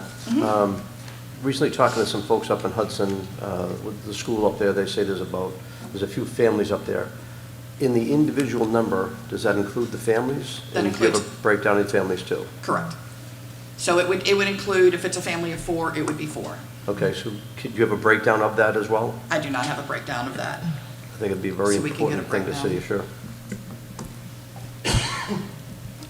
Of that breakdown, you'll see 65% of the 638 were male with 35% female, and 80% of those unhoused in the count were white with 11% black, and 9% were other races. And like I said, this is just a one-time count early in 2025. And Mary, if I can just interrupt. So the team has had a lot of conversation about this because this is a one-day count. And so James, in his effort, really wants to dig deep into really seeing what those numbers are going to be. So that's one of our goals, is to really try to get a little bit more accurate number, possibly. Maybe these are accurate, we don't know. James, I don't know if you want to add anything to that? Yeah, Kathy, thank you for going into that for us. Absolutely, and it's part of, again, us as a county taking a leadership role, not the only, but a leadership role in combating homelessness in our county. And this is a one-day count during the course of the year. And that's standard practice for COCs to do. We're really interested in investing and see value in us having numbers that we are responsible for as a county, doing our own counts, using our own personnel, and doing that throughout the course of the year on a regular basis, so we have a better measure as we proceed through the year of how we're moving the needle. All right, Commissioner Starkey. I guess two questions. Why did we only count one time? And second, do we ask if you're a Pasco County resident or how long you've been a Pasco County resident? I don't know what they ask with the counts. So we have Jennifer Watts here. We'd be more than happy to bring her up and answer those two questions if you would like, because we do not do this count, okay, the county. This is through the continuum of... Continued Care Homeless Coalition. Okay. Would you like that, or? Yeah, I'd like to have the Okay. answer to those two. Good morning, Jennifer Watts, Chief Executive Officer of the Coalition for the Homeless of Pasco County, serving as the lead agency for the Continuum of Care. So Commissioner Mariano, to your point, the point in time count is mandated per HUD biannually, so every 2 years. The Coalition and the COC have taken initiative to do this count annually in order to keep a better pulse on those homeless count numbers. So in those, I can pull up that survey. Actually, I will ask Thomas O'Connor Bruno to see if he can pull up those numbers. In our survey, that's a question about Pasco residency is something that we have initiated on our survey to capture. I will tell you that historically, it's been an overwhelming amount of them being Pasco County residents. For X amount of, do you qualify how much time? Because apparently with HUD and our vouchers, it's 1 day makes you a Pasco County resident. So. Right. And so, everyone's a Pasco. Oh, for the vouchers, is that Yes. what you're saying? Yes. So it's self-disclosure during the point in time count, so we ask for a breakdown of 5+ years that they've been in the county.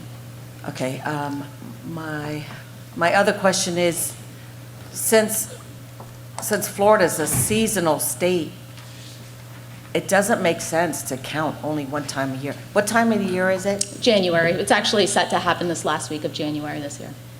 I don't know. I mean, our population can fluctuate depending on the season, so is it expensive to do the count, or is it just time? It's just time consuming, yeah. And so how it's many days something- does the count take? I remember watching people do it, but. Yeah, so we call it a point in time count where we Right. establish a day that it takes 1 day. place on, but it's actually within that 7-day week process, that 7-day window that we have to capture those numbers. And your people know where the camps are, pretty much. Correct, yeah. We rely very heavily on our outreach groups to go and touch base with the individuals. So do they not just know intuitively if there's swelling or shrinking going on at any certain time? Oh, yes, yeah, they have a very good pulse on where, the individuals are with their growing encampments. Chase might be able to speak to the encampments being dispersed over the last several years and trying to break them up. Oh, the development has played a key role in that as well. So large encampments are fewer and far between than they historically had been in the county. But yes, our outreach team is very... So Commissioner Starkey, if I may, Brian Hogan, Community Services Director, I think that this point in time count is a great indicator for what it is, a snapshot of that day and what homelessness looks like there. But I think to James's point, that's why we've recognized there's some things on the county side that we can do indicative of indicators by forming a leadership group internally to the county with team members that have touch points. I'm talking your Go Pasco, your code compliance team members, your members that are out in the community and working with similar populations as our not-for-profits and our lead agency is, so we can provide those indicators on a monthly basis and see similar trends to what the point in time count does. So we've identified that gap and we're working towards filling that to be able to see these influxes not just one time a year but multiple times a year and see how we can predict the data a little bit better. See if there's any trends or anything Exactly, like that. exactly. Yeah, absolutely. And we do have a lot of these things set in place, so we want to work very closely with this leadership team that you're, talking about putting together. Absolutely. So we're not all reinventing the wheel. Let's not waste any more time and really use it Absolutely. more wisely to be as efficient as we can. All right, so if I could, talk about the survey as far as what's done. It was a few years ago in this room, sitting with the coalition group, that I asked for a additional question, wasn't asked. Where are you from? How did you get here originally? And how long have you been here? Yeah. So, yeah, I can see that in the past 5 years, it's overwhelming because all the people that are here, they're still homeless, still staying here. They're now considered residents. I would like to see a snapshot. How long have you been here? Go back 15, 20, whatever the number is, you take that number down and put a chart to that. So I asked about families. Do you calculate how many families are out there? Yes, so I was actually just pulling up, I have our sheltered count of numbers. So I don't have a family count, a household count, but we have our point in time count broken up into age ranges. So you have about 39.7% that were children from 0 to 18. that were in Okay, that. so I think we need to look at that count as well, and the next time we do it coming up, let's go find out how many families are there, because we're gonna try to solve this problem. I gotta know whether I get single males, Right. single yeah. females, kids that have one parent, two parents, whatever. We need to get a better feel, because if we're gonna come to the solution, especially with community development block grant money, disaster recovery money coming in to work on housing, if we put some plans together, we know what we need to go to get these families out. I will tell you, talking to the person up at Hudson Elementary, there's several families up there. I'm still waiting to get the information as how many to go try to put a plan together to Right. try to get them out. But I think as well as we take care of veterans, we should know that as well. Gotta take care of the families. Those families, those kids, they need a place to go, and we need to try to make something work. Right. So, I want to note, excuse me, Commissioner, that of that point in time count, of that 39.7, those are sheltered families experiencing homelessness. So of the point in time count, there weren't any unhoused children found during that. Those numbers were those that are benefiting from our family shelters at this time. okay, so even with those, like, let's go find out which ones of those, as you say, James, we want to make sure, like, what caused the homelessness? What caused them to be out? So maybe they got a temporary thing that works, they're with a grandparent, whatever. Maybe they're just with a friend going couch surfing, et cetera, and they got a place to go. I want to look at those things and dive into it. What do we need to do? Because right now, whether it be tiny homes or whatever, we have small little 3-bedroom units or something we go build to get these people out so the kids can go to school, get to life, help the family get stable too, instead of worry about who's going to be in the woods doing what. But I want to try to go with that. And if it gets into a place, now's the time for us to go look at it. And looking at the numbers, and as I see Chuck Lane here, I don't know how many homes we're going to be able to build, but I think there's some great opportunity building something very simple, very easy, that they don't stay for necessarily a long time, but until they get their lives together where they can go on their own and go. And maybe it even turns out to be that we do something with a land trust where we're actually buying the land and we're able to keep them there in an economic way where they could even work to actually buy one of those places Sure. that they're in as they try to build themselves out. So So, that's going to Mr. take Chair, data compiled. Yeah, so- absolutely. Yeah. Okay. Mr. Chair, I appreciate it, and you're speaking exactly to many of the topics, many of the contributing things that we discussed early on, and having that a separate count, right, so we can have a more consistent gauge as we proceed through the year, right? A definition that's more inclusive to capture many of the individuals that you're speaking to, right? And also, it demonstrates the importance, and what you're speaking to is having trauma-informed care, which understanding how folks ended up in the specific circumstance that they ended up with, and addressing those specific issues, the circumstances that resulted in them being unhoused. When we speak to not just rehousing them, but addressing all the things that led up to them being unhoused, so it doesn't happen again. And great points. I don't Chief. want to segue to some. 1 second, Commissioner Yeager. So I think one of the things, like, when we were doing the work down at Leisure Van Duren, and we had all sorts of issues down there, I won't get into the details of what was going on. But one of the gentlemen, actually, that was doing part of the cleanup, they built a governor's mansion. They had hooked up the water, hooked up the electric off this one building, but you couldn't see it with all the trees and everything Oh, I around it. remember that, Leisure Right? Lane. The Oh gov- yeah, my the governor's gosh. mansion, they call it. But then Washing they were machine, so you had skilled tradesmen. Oh, yes, That- very resourceful. Were out of work. So I think somehow looking at those folks in there, find out what trades they have, et cetera, how do we get them employed? Like the lady from Mansfield that we got that was homeless with children, and all of a sudden she's got a job, she's got her own place, doing great. And our kids went. Find a way to go. Now, and I'll tell you, when we get to the other point, there may be some of them that just don't want the help. They've checked out. That's not, Pasco's, as you say, not a place to be. But for those that we can get help to, right now, let's go take a look at that. But you got to get more information than just, and I don't even know what this, we just got this survey, so I don't even know what it says right now, so we'll see as we go. But I think we need to really look at the questions we're asking, and then we can get plot a way to help them get out. Because if it's just drugs and food that the churches are bringing, et cetera, they're going to stay there, that's a different issue. But if I'd there's love to get people- with you more so we can discuss what other Well, questions let's- you'd like let's added to the get with the whole survey group. so we To can. your point, Jim, Yeah. Kathy has the slides on responses that includes jobs and. Yeah. We'll get So- to that. So this is actually a perfect segue to kind of. Let me just stop for a second. Commissioner Yeager, Commissioner Yeager, go ahead. Yeah, no, I just wanted to make a comment just from our call with Kansas City. I think it's also important that we explore the community partner angle as well, to see if, you know, how many people our community partners can shelter, and see if we can organize something like that they have in place. Absolutely.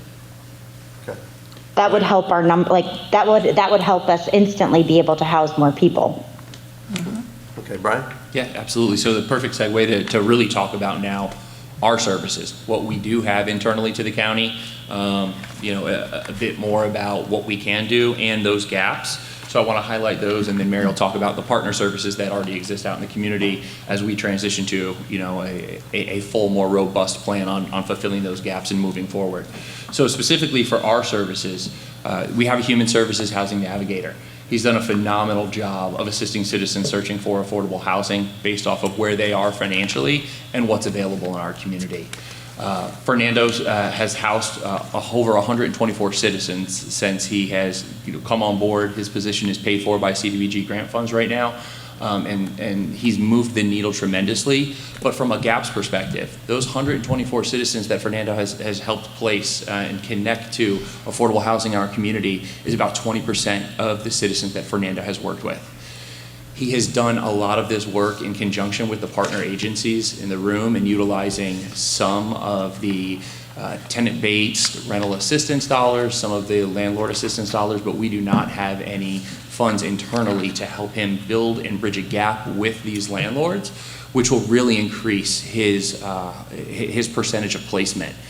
So that's a big gap for us. I think that a lot of the partners in our community, when they do have these funds come in, they also have extensive wait lists, and they serve those wait lists for the individuals that come to their agencies first.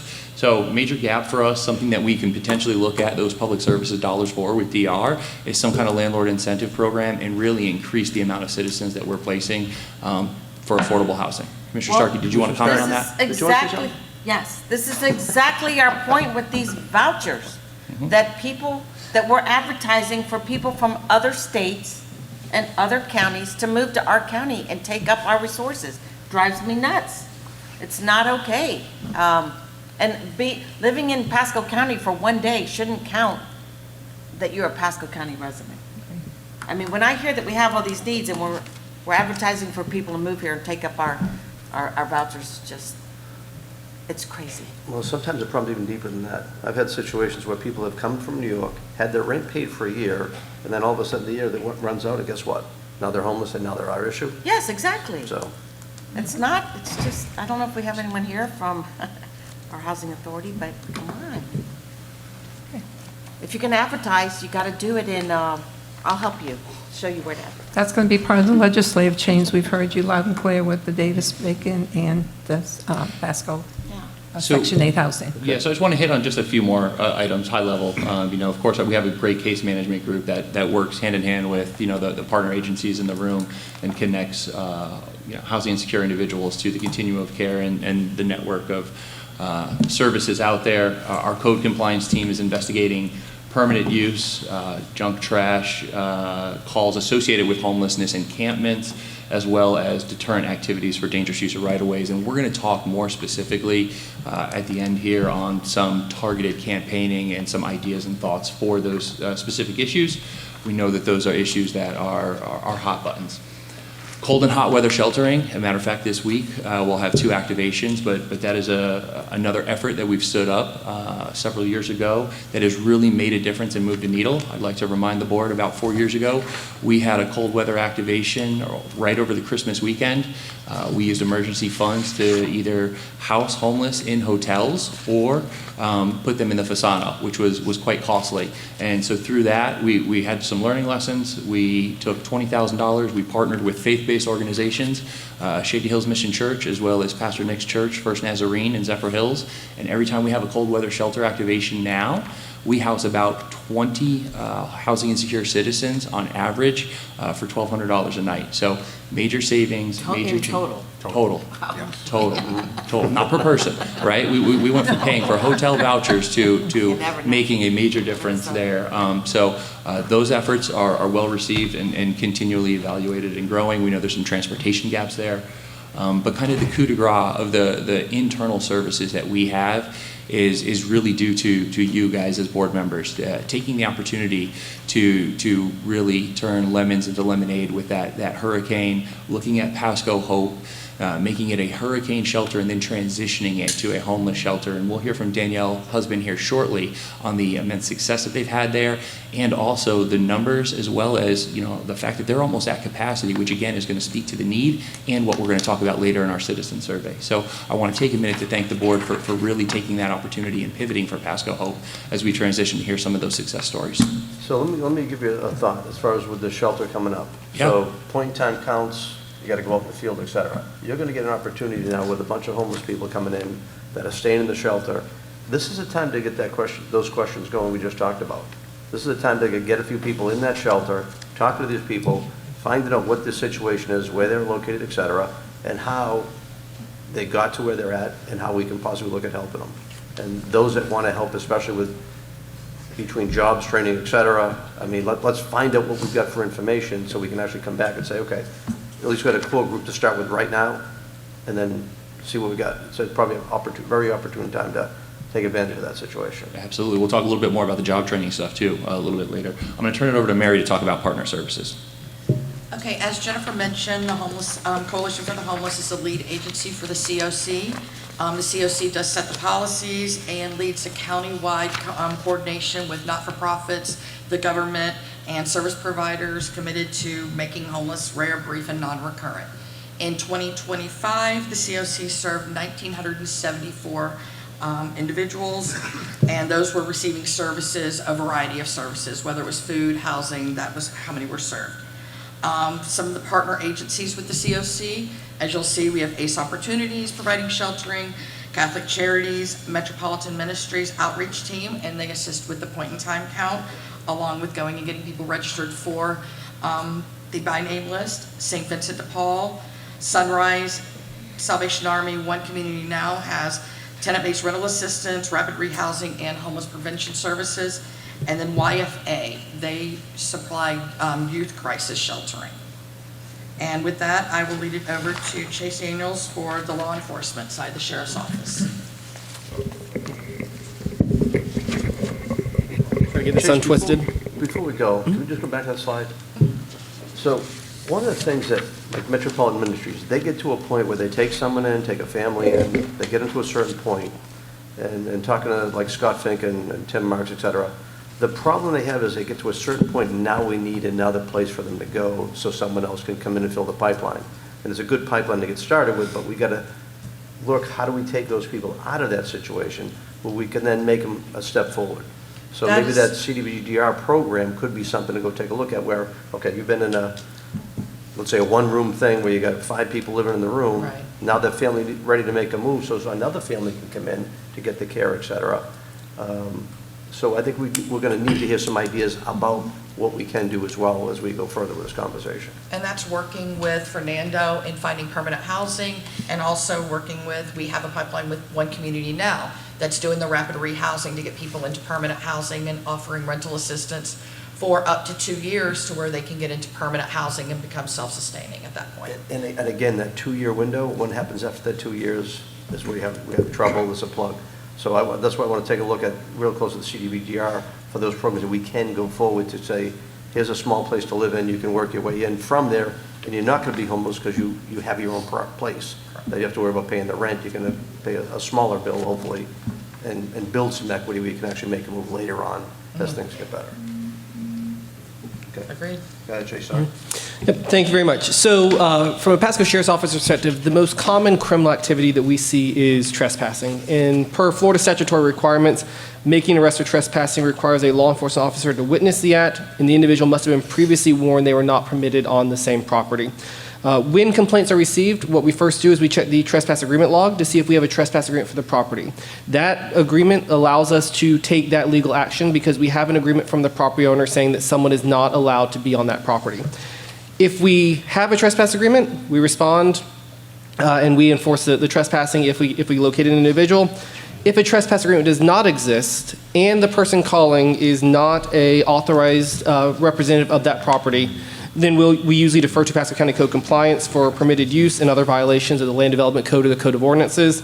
We also assist with enforcement of dangerous use of right-of-way, as we observe that within other uses or within other calls for service. And commissioners, I can tell you, so in the month of December, so we have a community engagement team. So it's a unit that essentially serves in coordination with your offices, with our customer service department, and essentially works on known problem areas. So they do things like traffic enforcement. So whenever we get your concerns from constituents from your offices on speeding or traffic enforcement, that's a team that we use for that. They also work on dangerous use of right-of-way, trespassing.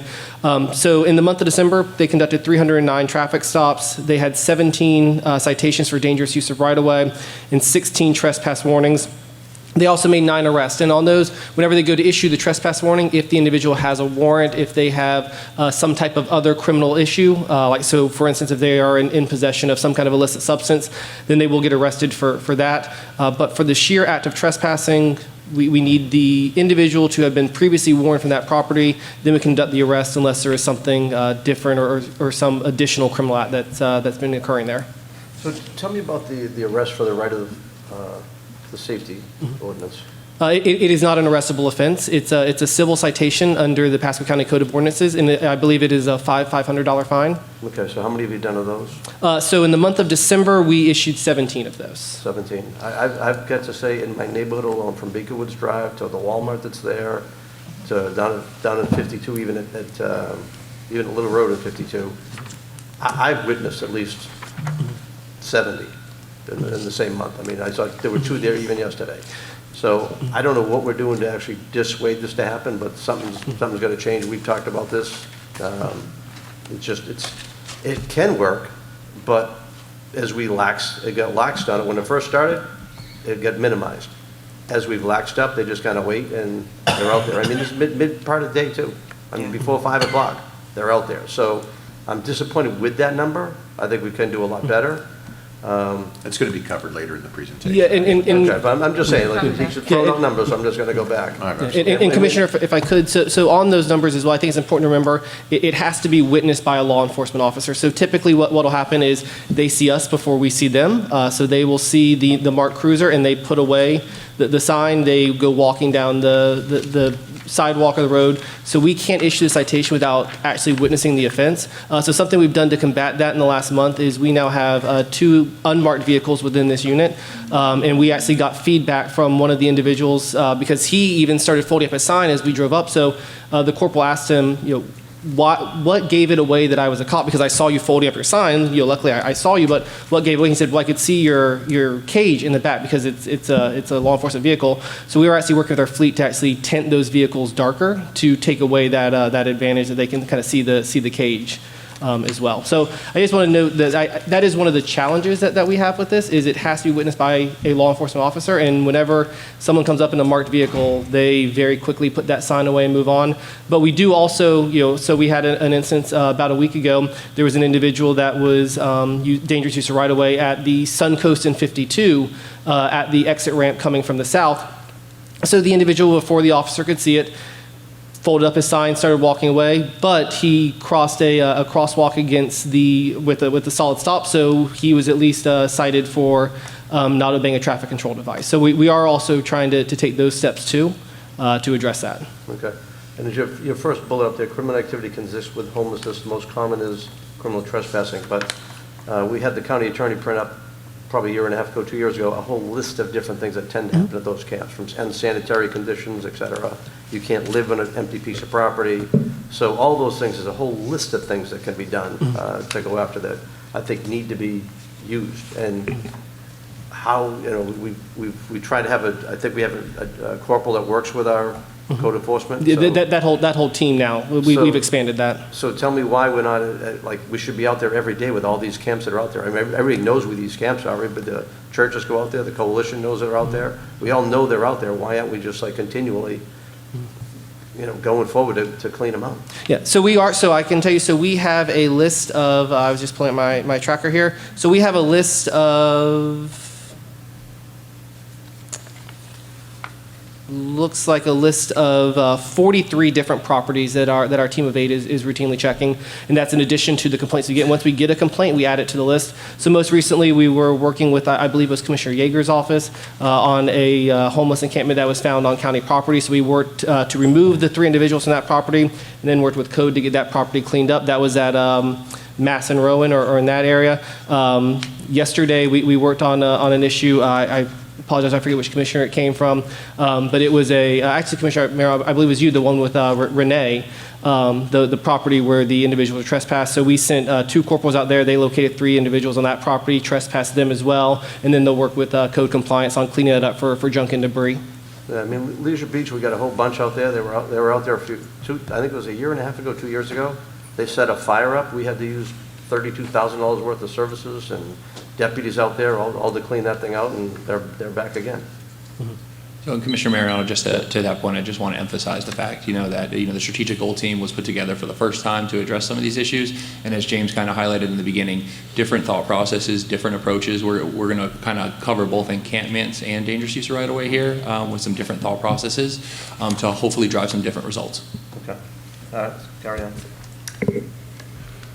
So I'm going to transition over to Danielle Husband from Catholic Charities to talk a little bit about Pasco Hope and that success. Real quick, I just wanted to bring to your attention, and Kathy, we've walked this homeless camp that's on Sunray. It's on property that Pasco County owns. If you recall, a year ago, I think we had one of our homeless persons that was living there died in his tent, and the encampment just moved their tent a number of feet over and left him there. So that's the camp I'm speaking of. My problem with this camp is that it's right next to an elementary school. And it's on Pasco County property that was purchased for mitigation for either the Walmart at Little and 54 or the mall there. But because it is protected land, we cannot grub it and we cannot fence it. And so I want to, and I started this yesterday with some staff, initiate a discussion about swapping that property for some other property. And I don't know how you do that. Does that involve Swift Mud? But we cannot have woods next to an elementary school with that going on, in my opinion. So I look forward to furthering that conversation. Yeah, we'll get back with you on that. Hi, good morning, everybody. I'm Danielle Husband with Catholic Charities, and I am the director over at Pasco Hope. So I'd like to start by thanking the county as a whole for helping us open this project. Our Hope projects with Catholic Charities have all been born out of crisis. This Hope project was born obviously out of Helene and Milton. And then we were able to transition the campus when we opened October 31st of 24, and it was just for the storm impacted people. And then I will tell you that sort of quietly, we actually started working with the sheriff's office, and we were helping actually evicted seniors not actually have to hit the streets. And so we were able to catch them, so they went from their home, and then they came to us and never had to go live in their car. They never had to go live in other places not meant for habitation. And so we've been helping those folks as well. And then in April, we were able to transition and start taking folks that were unsheltered for any reason, as long as they were a Pasco County resident. And the only disqualifier we have is that you cannot be a sex offender, and that goes back to our insurance regulations with that. So we have our 2 locations. Our large location is over on Grand Boulevard. I didn't know how it was going to go. It's an interesting area because you've got residential and then it goes sort of commercial, but you've got 2 very active night spots right there on the street with us. And I wondered, would that be an impact for us? Did you say night spots? Well, bars. We've got a couple of bars, and then we've got a gentleman's club down the street from us as well. So the area is interesting, but the staff have worked really closely with the folks that we've been serving, and the folks that we've been able to provide care for have really been committed to what we've been doing, and they want to be there. So that hasn't been as big of a distraction. And then we have a secondary location, so we opened up an additional 18 campers over at Youth Lane to complement what we had already started in 2021. So I have 4 ADA campers over there, and then we've got 14 additional campers in order to serve families with minor children. So this is our first Hope project that actually serves children on all of our 3 Hopes. So it's a big deal. The other thing that's special and different about what we're doing in Pasco is we allow pets. So this is our first shelter, Catholic Charities, period, that allows pets. We do allow emotional support and service animals in some of the other locations, but that's very rigid in what the animal can be and what it can do. This is the first time. So we've had birds, we've had guinea pigs, bunnies, all sorts of things that have been there because people don't have to make the decision between caring for their companion and caring for themselves. So we're very pleased with what we've been able to do. So just briefly to kind of go over what we were able to do. Our average age over at Grand Boulevard is 60 years old, so we continue to prioritize our seniors. And those are the folks that we see that need us, and the campus is going well, providing that care. We've got a lot of people with chronic long-term health issues. We've got people with cancer. We've got people with different bag issues that need kind of those sterile environments, and so we're able to help let them attend to those things. We've had several folks that have joined us that actually have the vests that shock them because their hearts require that, and there's nowhere for those to be charged on the streets. We've got folks they were unsheltered, that were diabetics, that were in very poor health because they didn't have cold storage on the streets. So these very small things we've been able to do with the shelter have improved quality of life for the folks we've been serving. And then over at Youth Lane, our average age is 43, and 7 is the average age of the children out there. And we go from brand new, we have brand new born baby in December of 25, all the way through teenager. So we've got a big gamut of folks that we're able to serve out there. So that's kind of what the profile of who we've been able to serve. I'm sorry? Commissioner Yeager? I didn't say anything, but I do want to give a shout out when she's done. Okay. Okay, so now our numbers are shifting, so our hurricane displaced likely will not go up. I mean, knock on wood. Nobody else is coming to us for hurricane issues at this point. They're coming to us from unsheltered for other reasons. So these are some of the folks that we've got going on. So we've been able to rehouse in a year 49 individuals out of Grand Boulevard that were recognized as they were homeless, and they'd been long-term homeless. These are your unsheltered folks for a long time. One gentleman, he joined us in August. He's still there, and he will be there, and he will goof up my numbers, and it's okay. He's been in the woods since 1991. He's been at Grand Boulevard since August, and he's there, and he's thriving as best as he's going to, and so we're thrilled that we're able to make that be a safe place and able to get him the services that he needs. He's out of the encampments. He's not panhandling. He's just living his life out there. Not everybody that's left us has gone into permanent housing the way that you would think. They're not necessarily going into a new home. Some of them we've gotten into assisted livings. We've had people reunite back with their families. So we've had some other things. So we look at all options. It's not just everybody has to go into a one-bedroom apartment in order to be successful. We match what they need based on and then what's available, and we help them get there. So Commissioner Mariano, to your question, we actually do a psychosocial with everybody that comes in. I have all the same questions. What are you doing here? Why? What? How long? What do you like? What's your plan? Are you going to go back to work? Your income is what it is. Will you take a roommate? Can we match you with anybody? I mean, I am a busybody. I know way more than I should, but it's because I want to know. Like earlier, I left the room because one of our gentlemen actually got hit by a car earlier, and he punctured his lung. He called me to say, hey, I'm okay. I'm here. Please don't throw my stuff away. I didn't run away. We are so available and accessible to them because we wanted to do this a little bit differently in order to wrap people, because we knew it was going to take time for people to really accept this. So those are the things that we hold on to there. Veterans, we don't get as many, but because there's also safety nets that are in place with the community for some other of our sister providers out there. So there's plenty of folks that need our help. Veterans often get helped by other agencies, so our veteran numbers are lower.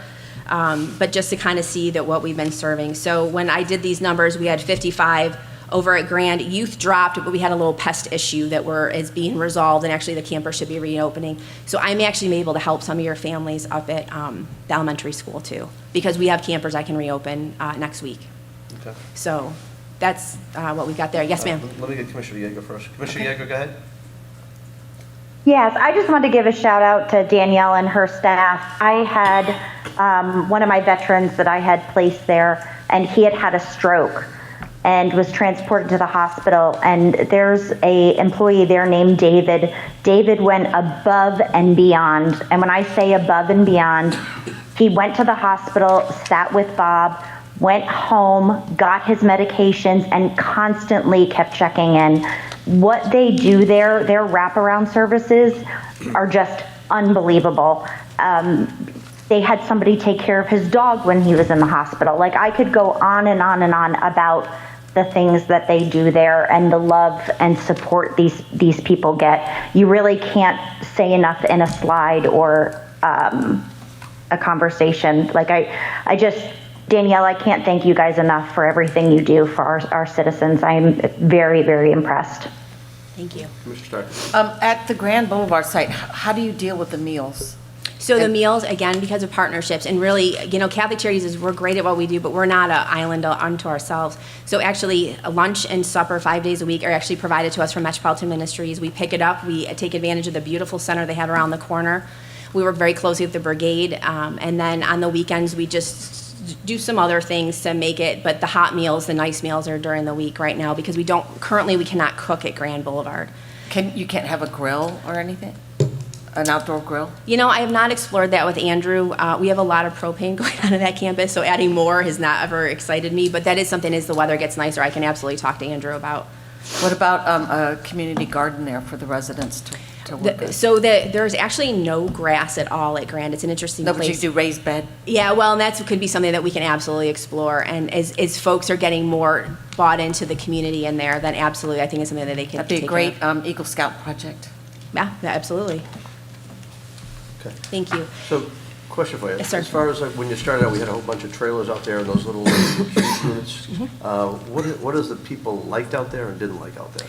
So I will tell you that, so cottages are brand new, never lived in. They're wonderful. There's heat, air conditioning, locked door, raised bed, everything you can want. What it doesn't have is the immediate access to restroom. The campers have the restroom, but there's disadvantages, if I can be candid with that. There's stairs to access all the campers at Grand. So it does impact our mobility limited folks. They can't get into the campers.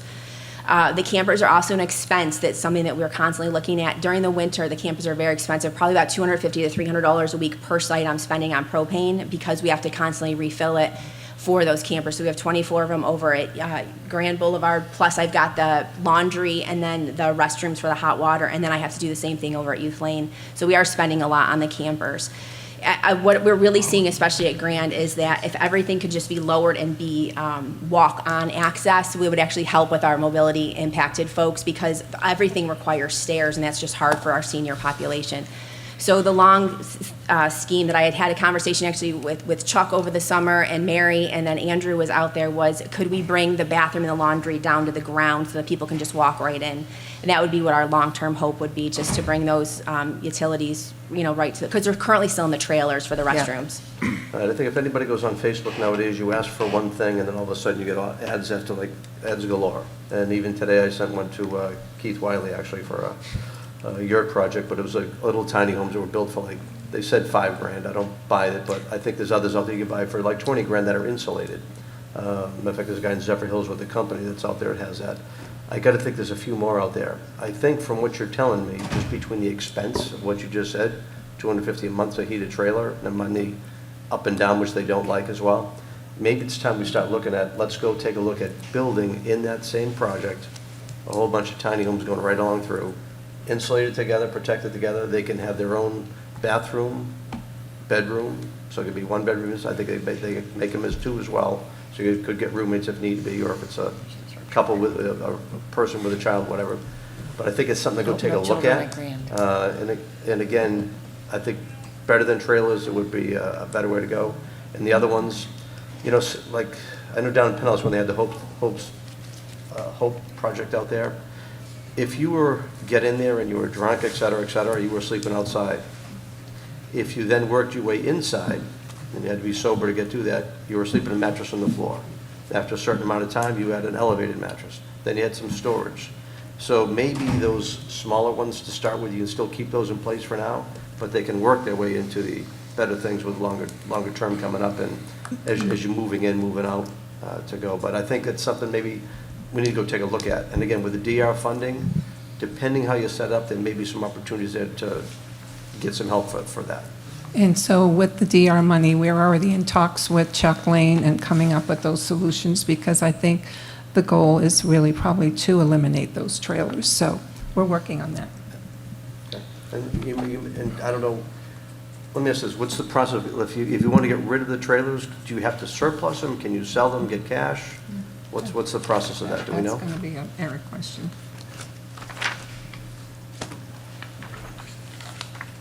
Sir, they're still county, titled in the county's name, and so we would come to the board and ask you to declare them surplus and then either offer them for auction or donation to other nonprofits in the community that may want to reutilize them, No, it's- depending on their condition, of course. Yeah, and my first thought was to do the resale to offset the cost to go be able to buy the home instead. It might be very similar in price and help stretch the dollars on it. Definitely Because it's gonna potential be course tough to of get action, all yes, the sir. dollars you want, even with the DR funds. Okay. Sir. We're going to look at all of that. Yeah, absolutely.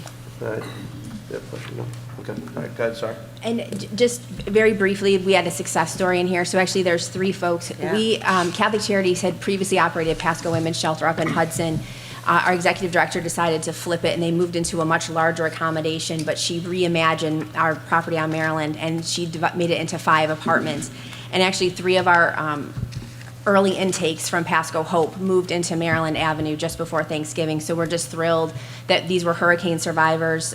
2 were homeowners. One of the gals actually used the county's project, dropped her house, pulled the utilities out, and sold the land, all with the assistance of the county, which was beautiful. Judith is in the process of doing it, and that, and Paul, him and his dog were drowning, and then it was honestly the tide shifted, and that's how they got out of their home. But to know that we put them in a brand new apartment, and they're still here, and they're home, and they're safe, and they're together, because that's going to be the big thing. Our services do pull back a little bit. Catholic Charities is still in there, but what I wanted to do was make sure that they've got each other, so if one of them is in crisis, then they can call back. I've already sent our maintenance guys up there a few times. We've done some other things to help them, because we want to make sure that they know that they're still cared for. So, this is 1 year in, but I think that we've made a good impact, and I'm excited to see where we're going. But we don't do it alone. We really do it with the partnership of the county, and then with our community partners out there to see all the success that we've seen out there so far. You've just given me a good idea about another property. When we get done, I'd like to talk to you about another property to take a look at that could work as well. That could be, I think, housed like 7 families. Okay. That could be, Right. it's a good Fantastic. location up in Hudson, so. Okay. So we still have money and our new approaches to discuss, but before we get to those important items, I just want to cover the town hall meetings and the data that we gathered from it. I think it's really important that we slow down and we really engage the citizens. We utilized the Zen City survey module there, and we also had 2 town hall meetings, one September 23rd on the west side, one September 30th on the east side. I'd like to thank the commissioners that were able to come out and be a part of that. I think we were all very pleasantly surprised in the past when we've had town hall meetings and open discussions in regards to this particular topic. We haven't necessarily been met with open arms, and there's been a vast array of differing opinions in the room. And I think that these sessions really symbolize the community coming together, the community supporting the board and our efforts to really drive some outcomes, and you'll see that in the data that we have here. So we had well over 3,000 citizens take that survey, 39,000 different unique responses, an average of 70 participants at each of these locations, and just really wanted to commend the efforts of everyone who was a part of that. I will say as well, you all have a handout. This depicts the questions that were asked in the survey. There's a specific graph detailing the highlights there. This handout came from Zen City and is really a great synopsis of that survey. So I just wanted to provide that as well, so that the specific questions as well as the citizen input is able to be captured. I don't know if you want to say anything to that, Kathy, before I move along. No, I think it was great. Kudos to all of you. I mean, the amount of surveys that we got back was incredible.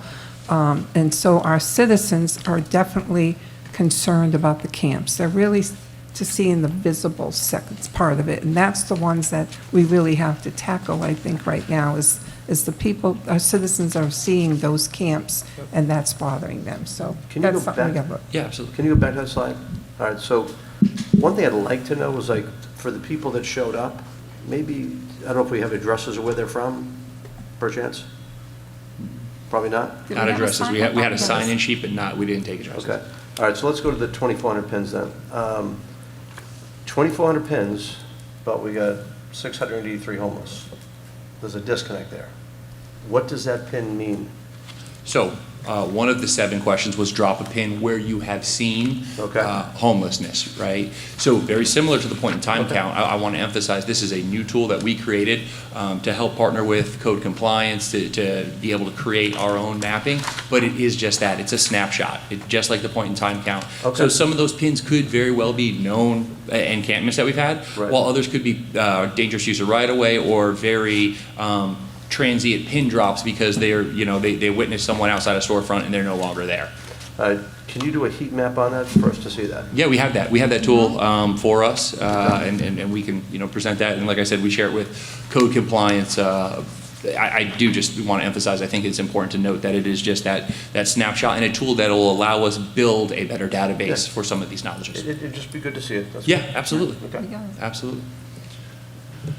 Just real quick, high level major themes, the need for unified response guidelines, both internally and externally, and we'll talk about a plan to do that, as well as training on trauma-informed responses, where we have an education campaign that we'll discuss internal to our staff, but also what's important is our continued partnership with those professionals and not-for-profits that are already doing that. A need for clear pathways from a referral perspective. That was something very unique that came up. We had a lot of not-for-profits in the room during these sessions, similar to what we have today. And we had a lot of faith-based organizations, and everyone shared what they're doing and how they're attempting to combat homelessness or housing insecurity. And it was quite eye-opening because we had a lot of partners say, well, I didn't know so-and-so did this. I didn't know so-and-so did that. So we see a clear gap in again, trying to help close the referral pathways, as well as work with the continuum of care to close the gap on what services are out there and how we can all work together still. Increase for outreach alignment and visibility, and then of course housing and shelter services emerged as one of the highest priorities. I think that goes to the point and reinforces some of the data that Danielle just presented on. And then lastly, I just want to cover just a few of these as well. Just the visible homelessness increased all survey groups. And what really that means is every citizen who took this survey said, yes, we are seeing more homelessness in our community. Treatment facilities ranked amongst the highest in importance, specifically on the east side. And I think it's nice to know that what we've done successfully with Baycare Mental Health Clinic on the west side is now coming to the east side in 2026. So hopefully that'll help mitigate that gap a bit. And then we just have some indicators on the east support for outreach, as well as what the west supported. And workforce training. We have some information on workforce training coming up. We do. Yes. We do. Yes. So we're going to transition. Mary's going to cover some financials, which I think are very important before James kind of takes us across the finish line here. Okay, this is a list of some of the partially funded projects, what we can fund via community development. For public services, we funded homeless outreach, case management, supportive transitional housing, homeless prevention, either through rental assistance or relocation assistance, rapid rehousing for literally homeless households, and the data management system, or HMIS. Through our development, we have shelter acquisition, improvements in operations, Pasco Hope, the grand site, we did the acquisition of that and upgrades for the low barrier shelter in the fall of '24. And Pasco Hope Youth Lane, has expanded capacity to 35 additional households, and we're funding the kitchen design and upgrades to the family shelter, upgrades to the domestic violence shelter, operations for the domestic violence, women's, and emergency shelters, the acquisition of the new women's shelter up in Hudson, and we are partnering with Steps to Recovery for transitional housing and emergency services using opioid funding along with our federal funding through CDBG. That Steps to Recovery is open in March, I think. Are they opening in March? Steps to Recovery? Steps to Recovery? We're hoping, I don't have the date yet, but we're getting very, Right. No, that's going to be. That's what I don't know the actual date, so. Yeah. All right, this is a list of some of our partially funded housing developments that we have using Pasco County grant funds. St. Vincent de Paul is creating 33 one-bedroom units for individuals that are experiencing chronic homelessness. That is expected to open late spring or early summer of this year. And the Steps to Recovery, the 31 affordable housing units, that was CDBG and opioid funding that was used for that project. Pasco County Housing Authority, I know many of you were there for their Phase 1 of Magnolia Oaks. That was 30 units. The total development is 77 units of affordable housing for veterans, including those that are experiencing homelessness. Coalition for the Homeless is creating a master lease program, and they have homeless prevention, where the agency will lease the unit and then they will sublease it to the individual and work with them to be able to take over the lease upon renewal. So then it's going to be a rolling to where they will transition that out. And then St. Vincent de Paul is creating permanent housing project on Langston Avenue. They're going to create a permanent affordable housing for seniors 65 plus in the form of a 24-bed residential care and treatment facility. And that will be for seniors at 50% below AMI. And its completion is hopefully by the December of 2026. Mr. Starkey. You don't have here either one of the Dominion projects that are going vertical. Because those aren't focusing on homeless. Those are affordable housing, but they are not focused on homelessness. Both Dominion projects are not So- homeless. Okay, so the St. Vincent de Paul here says creation of permanent affordable housing for seniors 65 plus. Is that Correct. what Dominion is doing? No, this one is going to be those that have been experiencing homeless. Okay. They could, so that was where they focused that one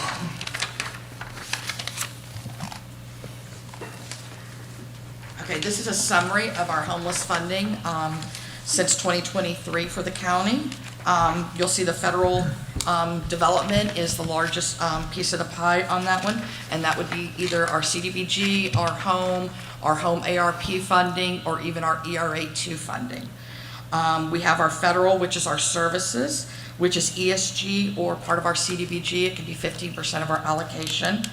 General funds, and then we have our opioid legal settlement funding.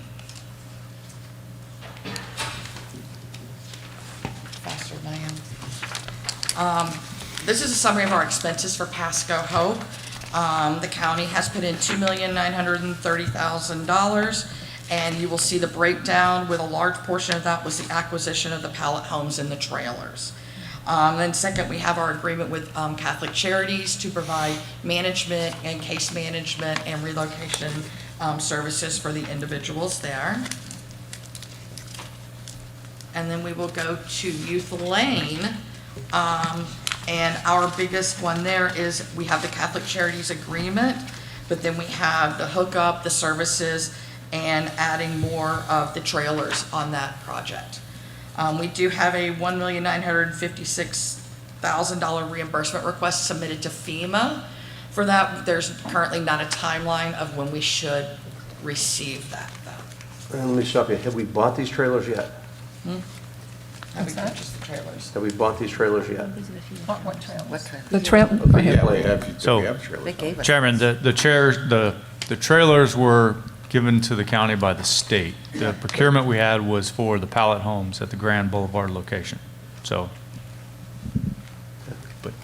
And those, you can buy bigger pallet homes, right? You can buy them with a bathroom, you can buy doubles. yes, ma'am, there are all kinds of configurations that are That is a great system. option. I mean, how's it working out, the pallet homes?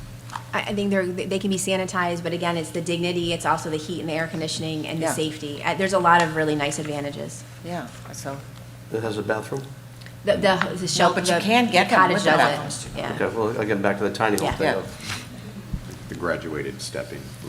So I just wanted to cover the key drivers to reducing homelessness, and this really came from our surveys, it came from our citizens that we had our town hall meetings, and the top three, one was affordable housing, and we're proud to say we've done a little bit of a dent on this, right? So we have $100 million through our CDBG DR money that we're going to be looking at for affordable home ownership or rent. We have our strategic goal, which we've never had homelessness on our strategic goal. And we're focusing on rentals of 60% AMI and home ownership 120% AMI. And we've already enforced the ADUs, the accessory dwelling units. So that's really been great. More to come. Workforce training was the second thing. That was a huge portion what people were talking about. And we have our AMP skills training and certifications for advanced manufacturing. And we have our partnership, and I'd like to bring David Engel up. He just wants to share with you the Pasco Reentry Program and the great dollars with that. Good morning, David Engel, Planning and Economic Development Director. I'm very excited to share some data with you today. It's really very inspiring. Back in fiscal 19, the board set up a pilot project called Pasco Reentry Program to allow citizens here in the county to upskill themselves or reenter the workforce because they're out of the workforce for various reasons. And as of 12/31/25, the goal was to, from inception to the end of last year, was to get 500 people, Pasco residents, back in the workforce and upskilled. I have to tell you that we've exceeded that by a major amount. To date, we have 638 people going through the reentry system. Our retention goal was 180 citizens, and we're retaining to date 619, 97% versus the 35%, which was our KPI when we established the program. You know, David, we could have used you Tuesday a little bit more. Yeah. And That is amazing. And this is That is going to knock amazing. your socks off. Of the 638 citizens, 552, that's 86%, are vulnerable citizens. They're either homeless, they're unemployed vets, they are people that are under 25 years old, or they're disabled. Not only are we directly servicing homeless, but we were helping people that aren't homeless to fall off and become homeless. So it's preemptive. And I just have to tell you, the average wage is almost the average wage here in the county, $48,572. That's $22.25 an hour. And so just finalizing this is one of the arrows in the quiver that addresses homelessness. 229 homeless from fiscal 19 to date have been taken off the street. And just remember one thing, it's very difficult for a homeless person to obtain employment without an address. So there's a nexus between the housing and the empowerment employment programming. And that's really the summary. And I also would alert that AmSkills is now focusing on technical training, and I think they're going to help and assist move this dial better in a positive direction. Mr. Starkey. Do you have an ROI? Well, the ROI is high, so it costs Yeah, us, I'd it costs like to us $7,000 per person on average through the reentry program. And if you think about human services, you think about the contribution of the salary and all these things that go into it, the induced effects, and I believe the ROI is high, well over 100%.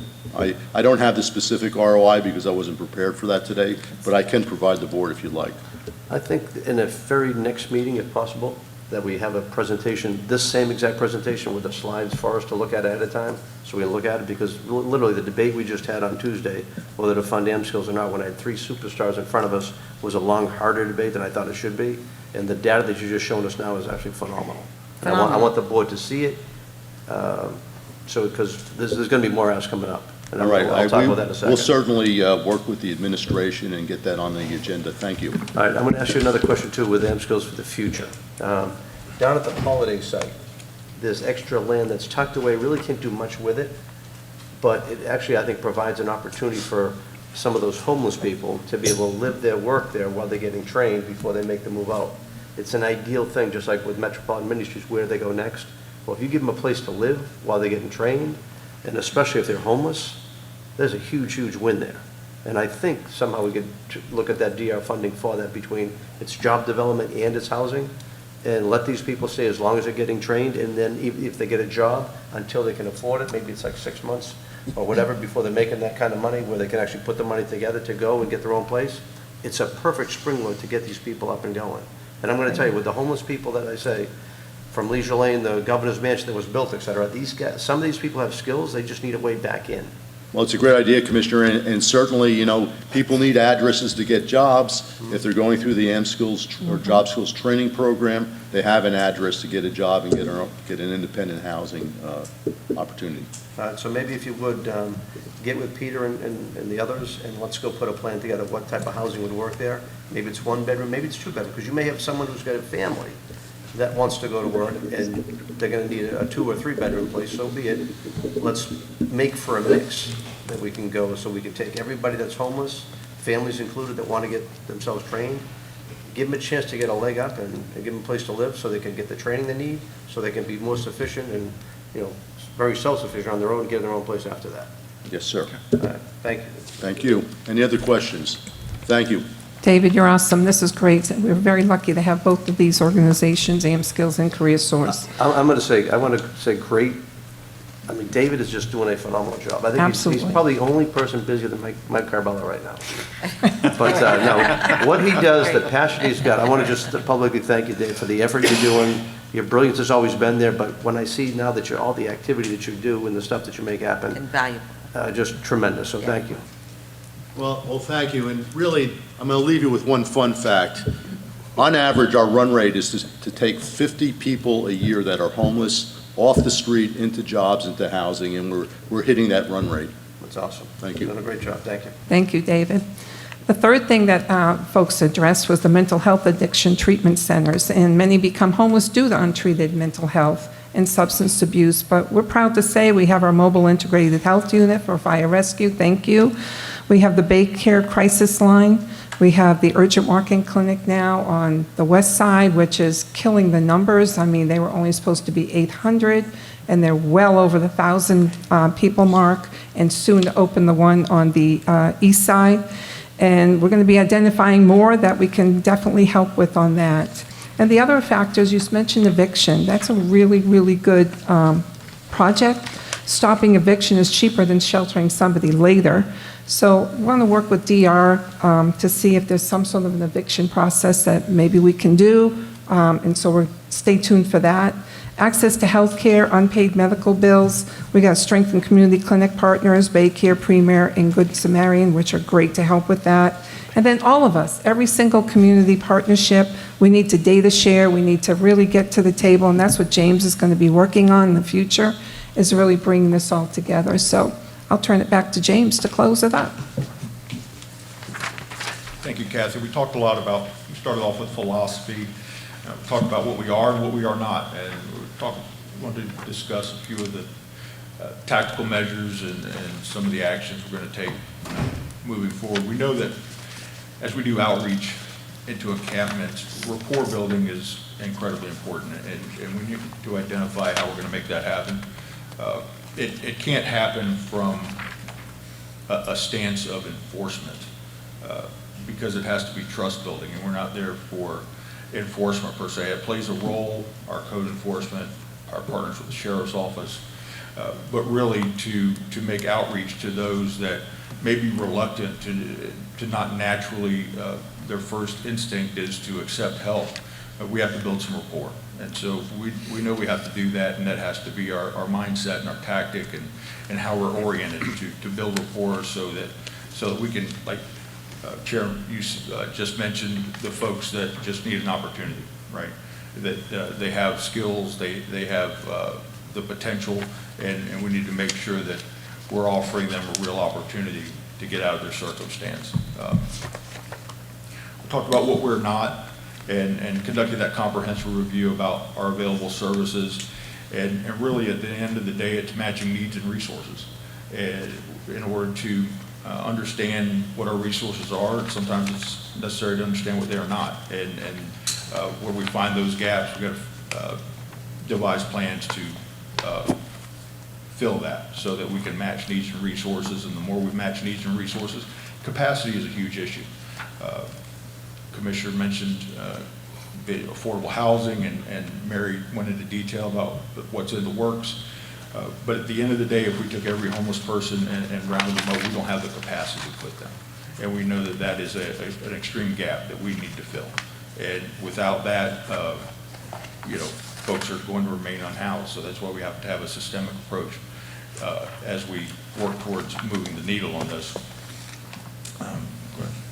Talk to me a little more about the trust thing you want to build up, because I know the sheriff's office has been out there, there's groups out there that build in trust, et cetera. What does that trust really do to make someone say, I want to make a move? Because if you make it so comfortable as you're doing all this trusting, they get comfortable where they're at, they're getting the drugs they want, they get the food they want, they get enough shelter for them, what's going to make them go? And get some, and I think, even talking to some of the people I know that go out there and feed them, they know that some of these people just aren't going to move.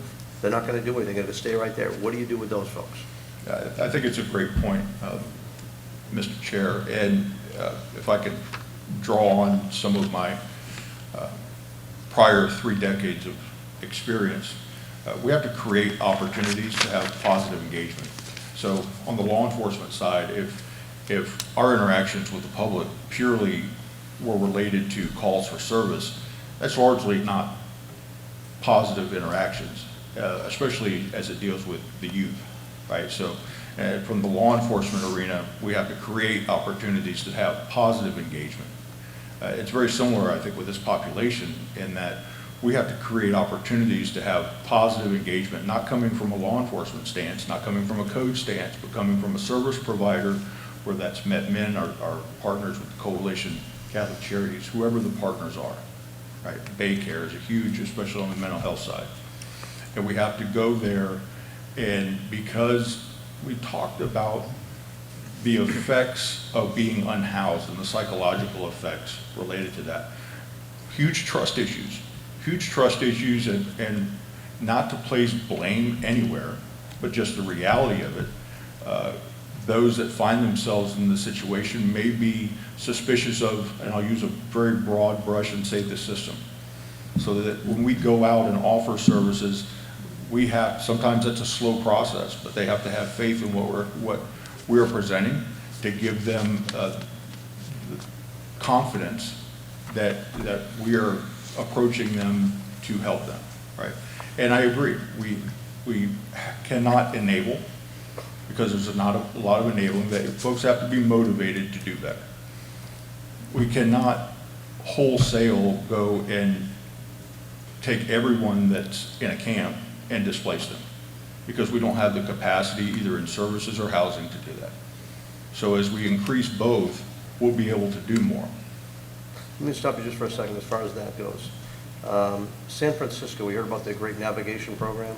Through the years of study when they were doing whatever worked best for them, what they found to work the most effective, they had people that went to San Francisco because it was a great place to go, right? They all went there and they found they couldn't make it there. Their most effective thing for dealing with homelessness, they said, was sending people back from where they came from. Now, we've got people that have been here more than 5 years. We've got people that have been here 10 years from somewhere else. That's something that we talked about doing before. I don't know much we've actually done with it, but I think it's something that should be in the toolbox to bring them back to where they're from. The burden is like so huge, like you say, we can't make it all work, but that should be something that looks at closely if they're from somewhere else. Chairman, I couldn't agree with you more. And when we speak about capacity, that's not necessarily housing. Getting them back or to wherever else they would like to go, that's part of the capacity that we need to increase to get them there. And I'm glad you brought up San Francisco. On the personal level, several years ago, that's how I became interested and more educated on the failures of San Francisco, as you mentioned, and where they thought that they were doing well, and it's a great example of housing first. They simply house people. So, well, now they're not homeless anymore, they're not unhoused anymore, but they didn't provide the wraparound services to address all the underlying issues, and they're suffering the failures of that now. If I can just interject. Go ahead. Commissioner Stark, you go. Okay, now I'm going to have to try and remember. Go ahead, Kathy, I'm trying to remember what I So was going to say. one of the things that we learned from Kansas City on that conversation that we had with them, and they were very blunt about it, is we can't make our homeless comfortable. And so that is really stuck in our minds of how we're going to do that. And so we're going to be learning more from them on how that happens. Examples of that was, people feeding them in the camps. And they create the trash, and then they create this. So that is one of the steps that really opened my eyes to hear that. We can't make our homeless comfortable, though we got to be human, human aspect to it too. So James, I don't know if you want to touch on any more of Kathy, that. that's a great point. And to that point, this is not just us as Pasco County having these discussions. When we were fortunate to attend, and you had several employees attend the Florida Coalition on the Homeless seminar and conference in October, and they have sessions and speak quite openly about disbanding encampments, and that folks have to be motivated to do better and not enabling them to remain in their current circumstance. Mr. Starkey? Denise Sanderson and I had a meeting on code enforcement the other day, and one of the things she was telling me that they didn't do in Clearwater is that, maybe Denise can speak to this better than me, but when it's noticed that they're going to be clearing out a camp, I think they give them an opportunity to red tag their bags. Is that right? You want to speak to that? I just know, I had a sister that was homeless, and she had lost all her possessions that she kept with her. She paid for a storage facility, but it would have been devastating to her. Sure. One of the risks, Denise Anderson, Director of Code Compliance. So one of the risks that we face in clearing encampments is that a cardboard, a garbage bag, things of that nature may be viewed as personal possessions. And so we cannot just go in and remove items. It may be infringing upon somebody's civil rights. So one of the things that we did is implement a 24-hour red tag notification, so that gives them an opportunity to remove their personal items, and then we can go in and we're covered under law so that we're not violating those civil rights. So it's one of those things I would expect that we would want to implement here in order to protect the county from those kinds of wholesale activities, so that persons have the opportunity to remove their personal belongings. Okay. I just want to bring that to your attention. And to go further with that, like talking about helping them get housing or whatever, down in Holiday, those small little rooms that have no bathroom that are there, the good thing about them is they can store their stuff there. It's a good opportunity, a good place to get started. So it may not have all the conveniences, but at least it's a step up to where you can work your way to get your own bathroom.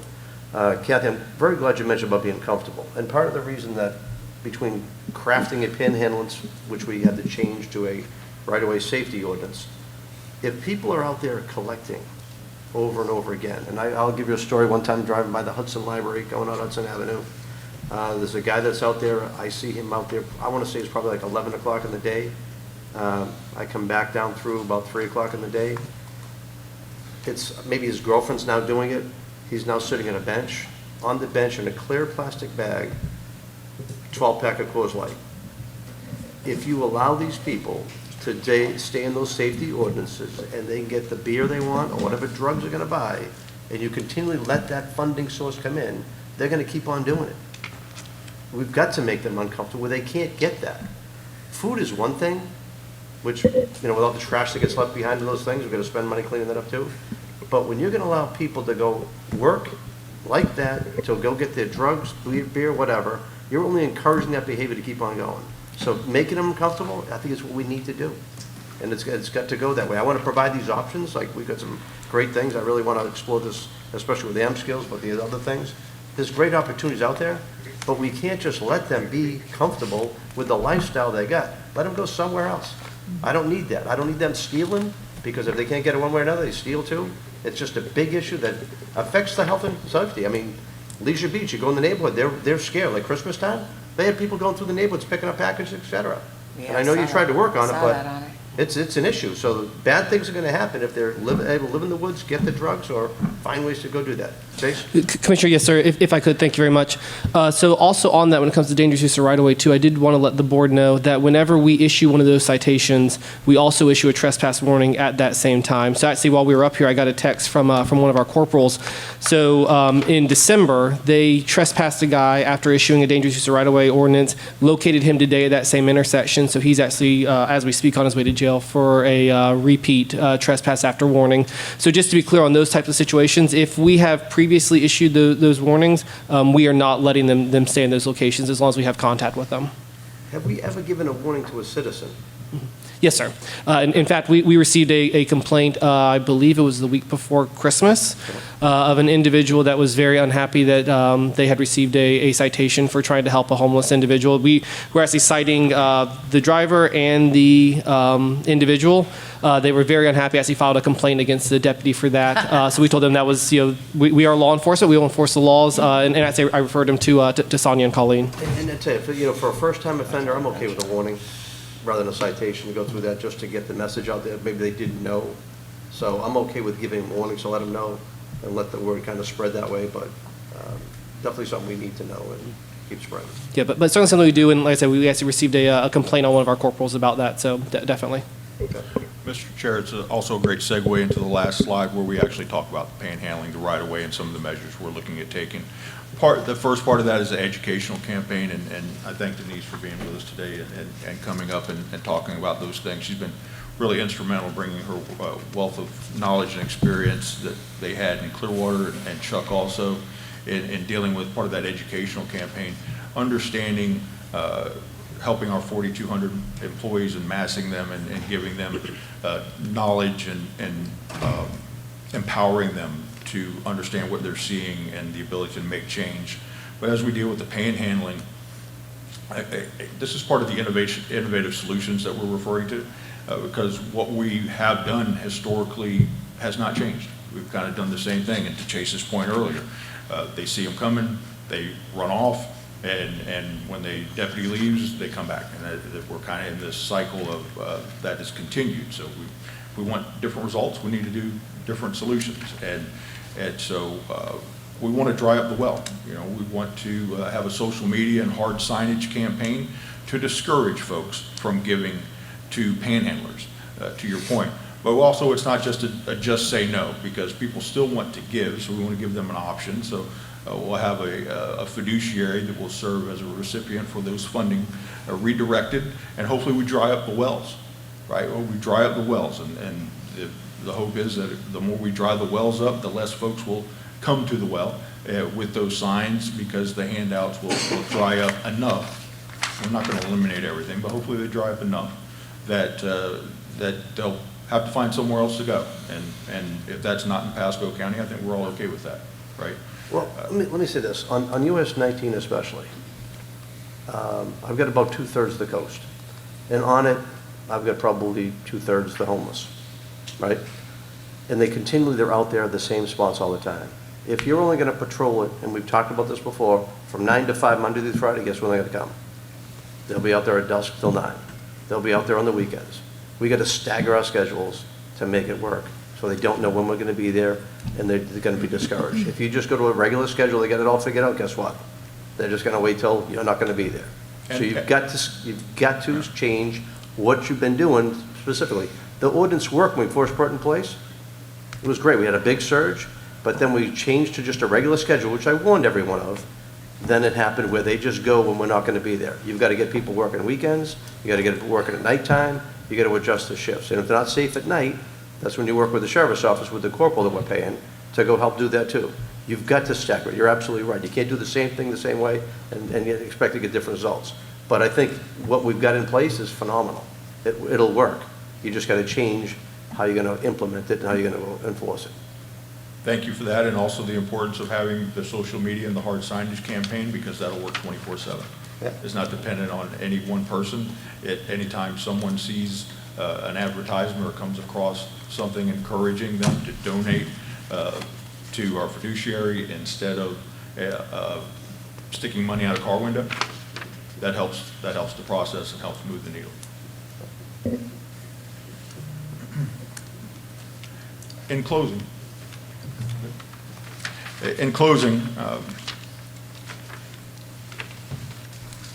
a lot of folks have been working on this prior to me coming on board, and you as the board have a lot of intelligent, experienced employees in Pasco, and I'm certainly not talking about myself. But we have a great team of like-minded individuals that are invested in collaboratively moving the needle to accomplish the goal. It helps that our plan and efforts have been validated by other entities focused on accomplishing the same objectives. Kansas City is reportedly one of the largest per capita unhoused populations in the country, and after meeting with them, it's clear that our plan and mindset efforts are in lockstep with theirs. This time next year, we look forward to reporting back on our efforts to include implementing the anti-panhandling initiative, our outreach to encampments, implementation of our internal leadership group, and employee education program.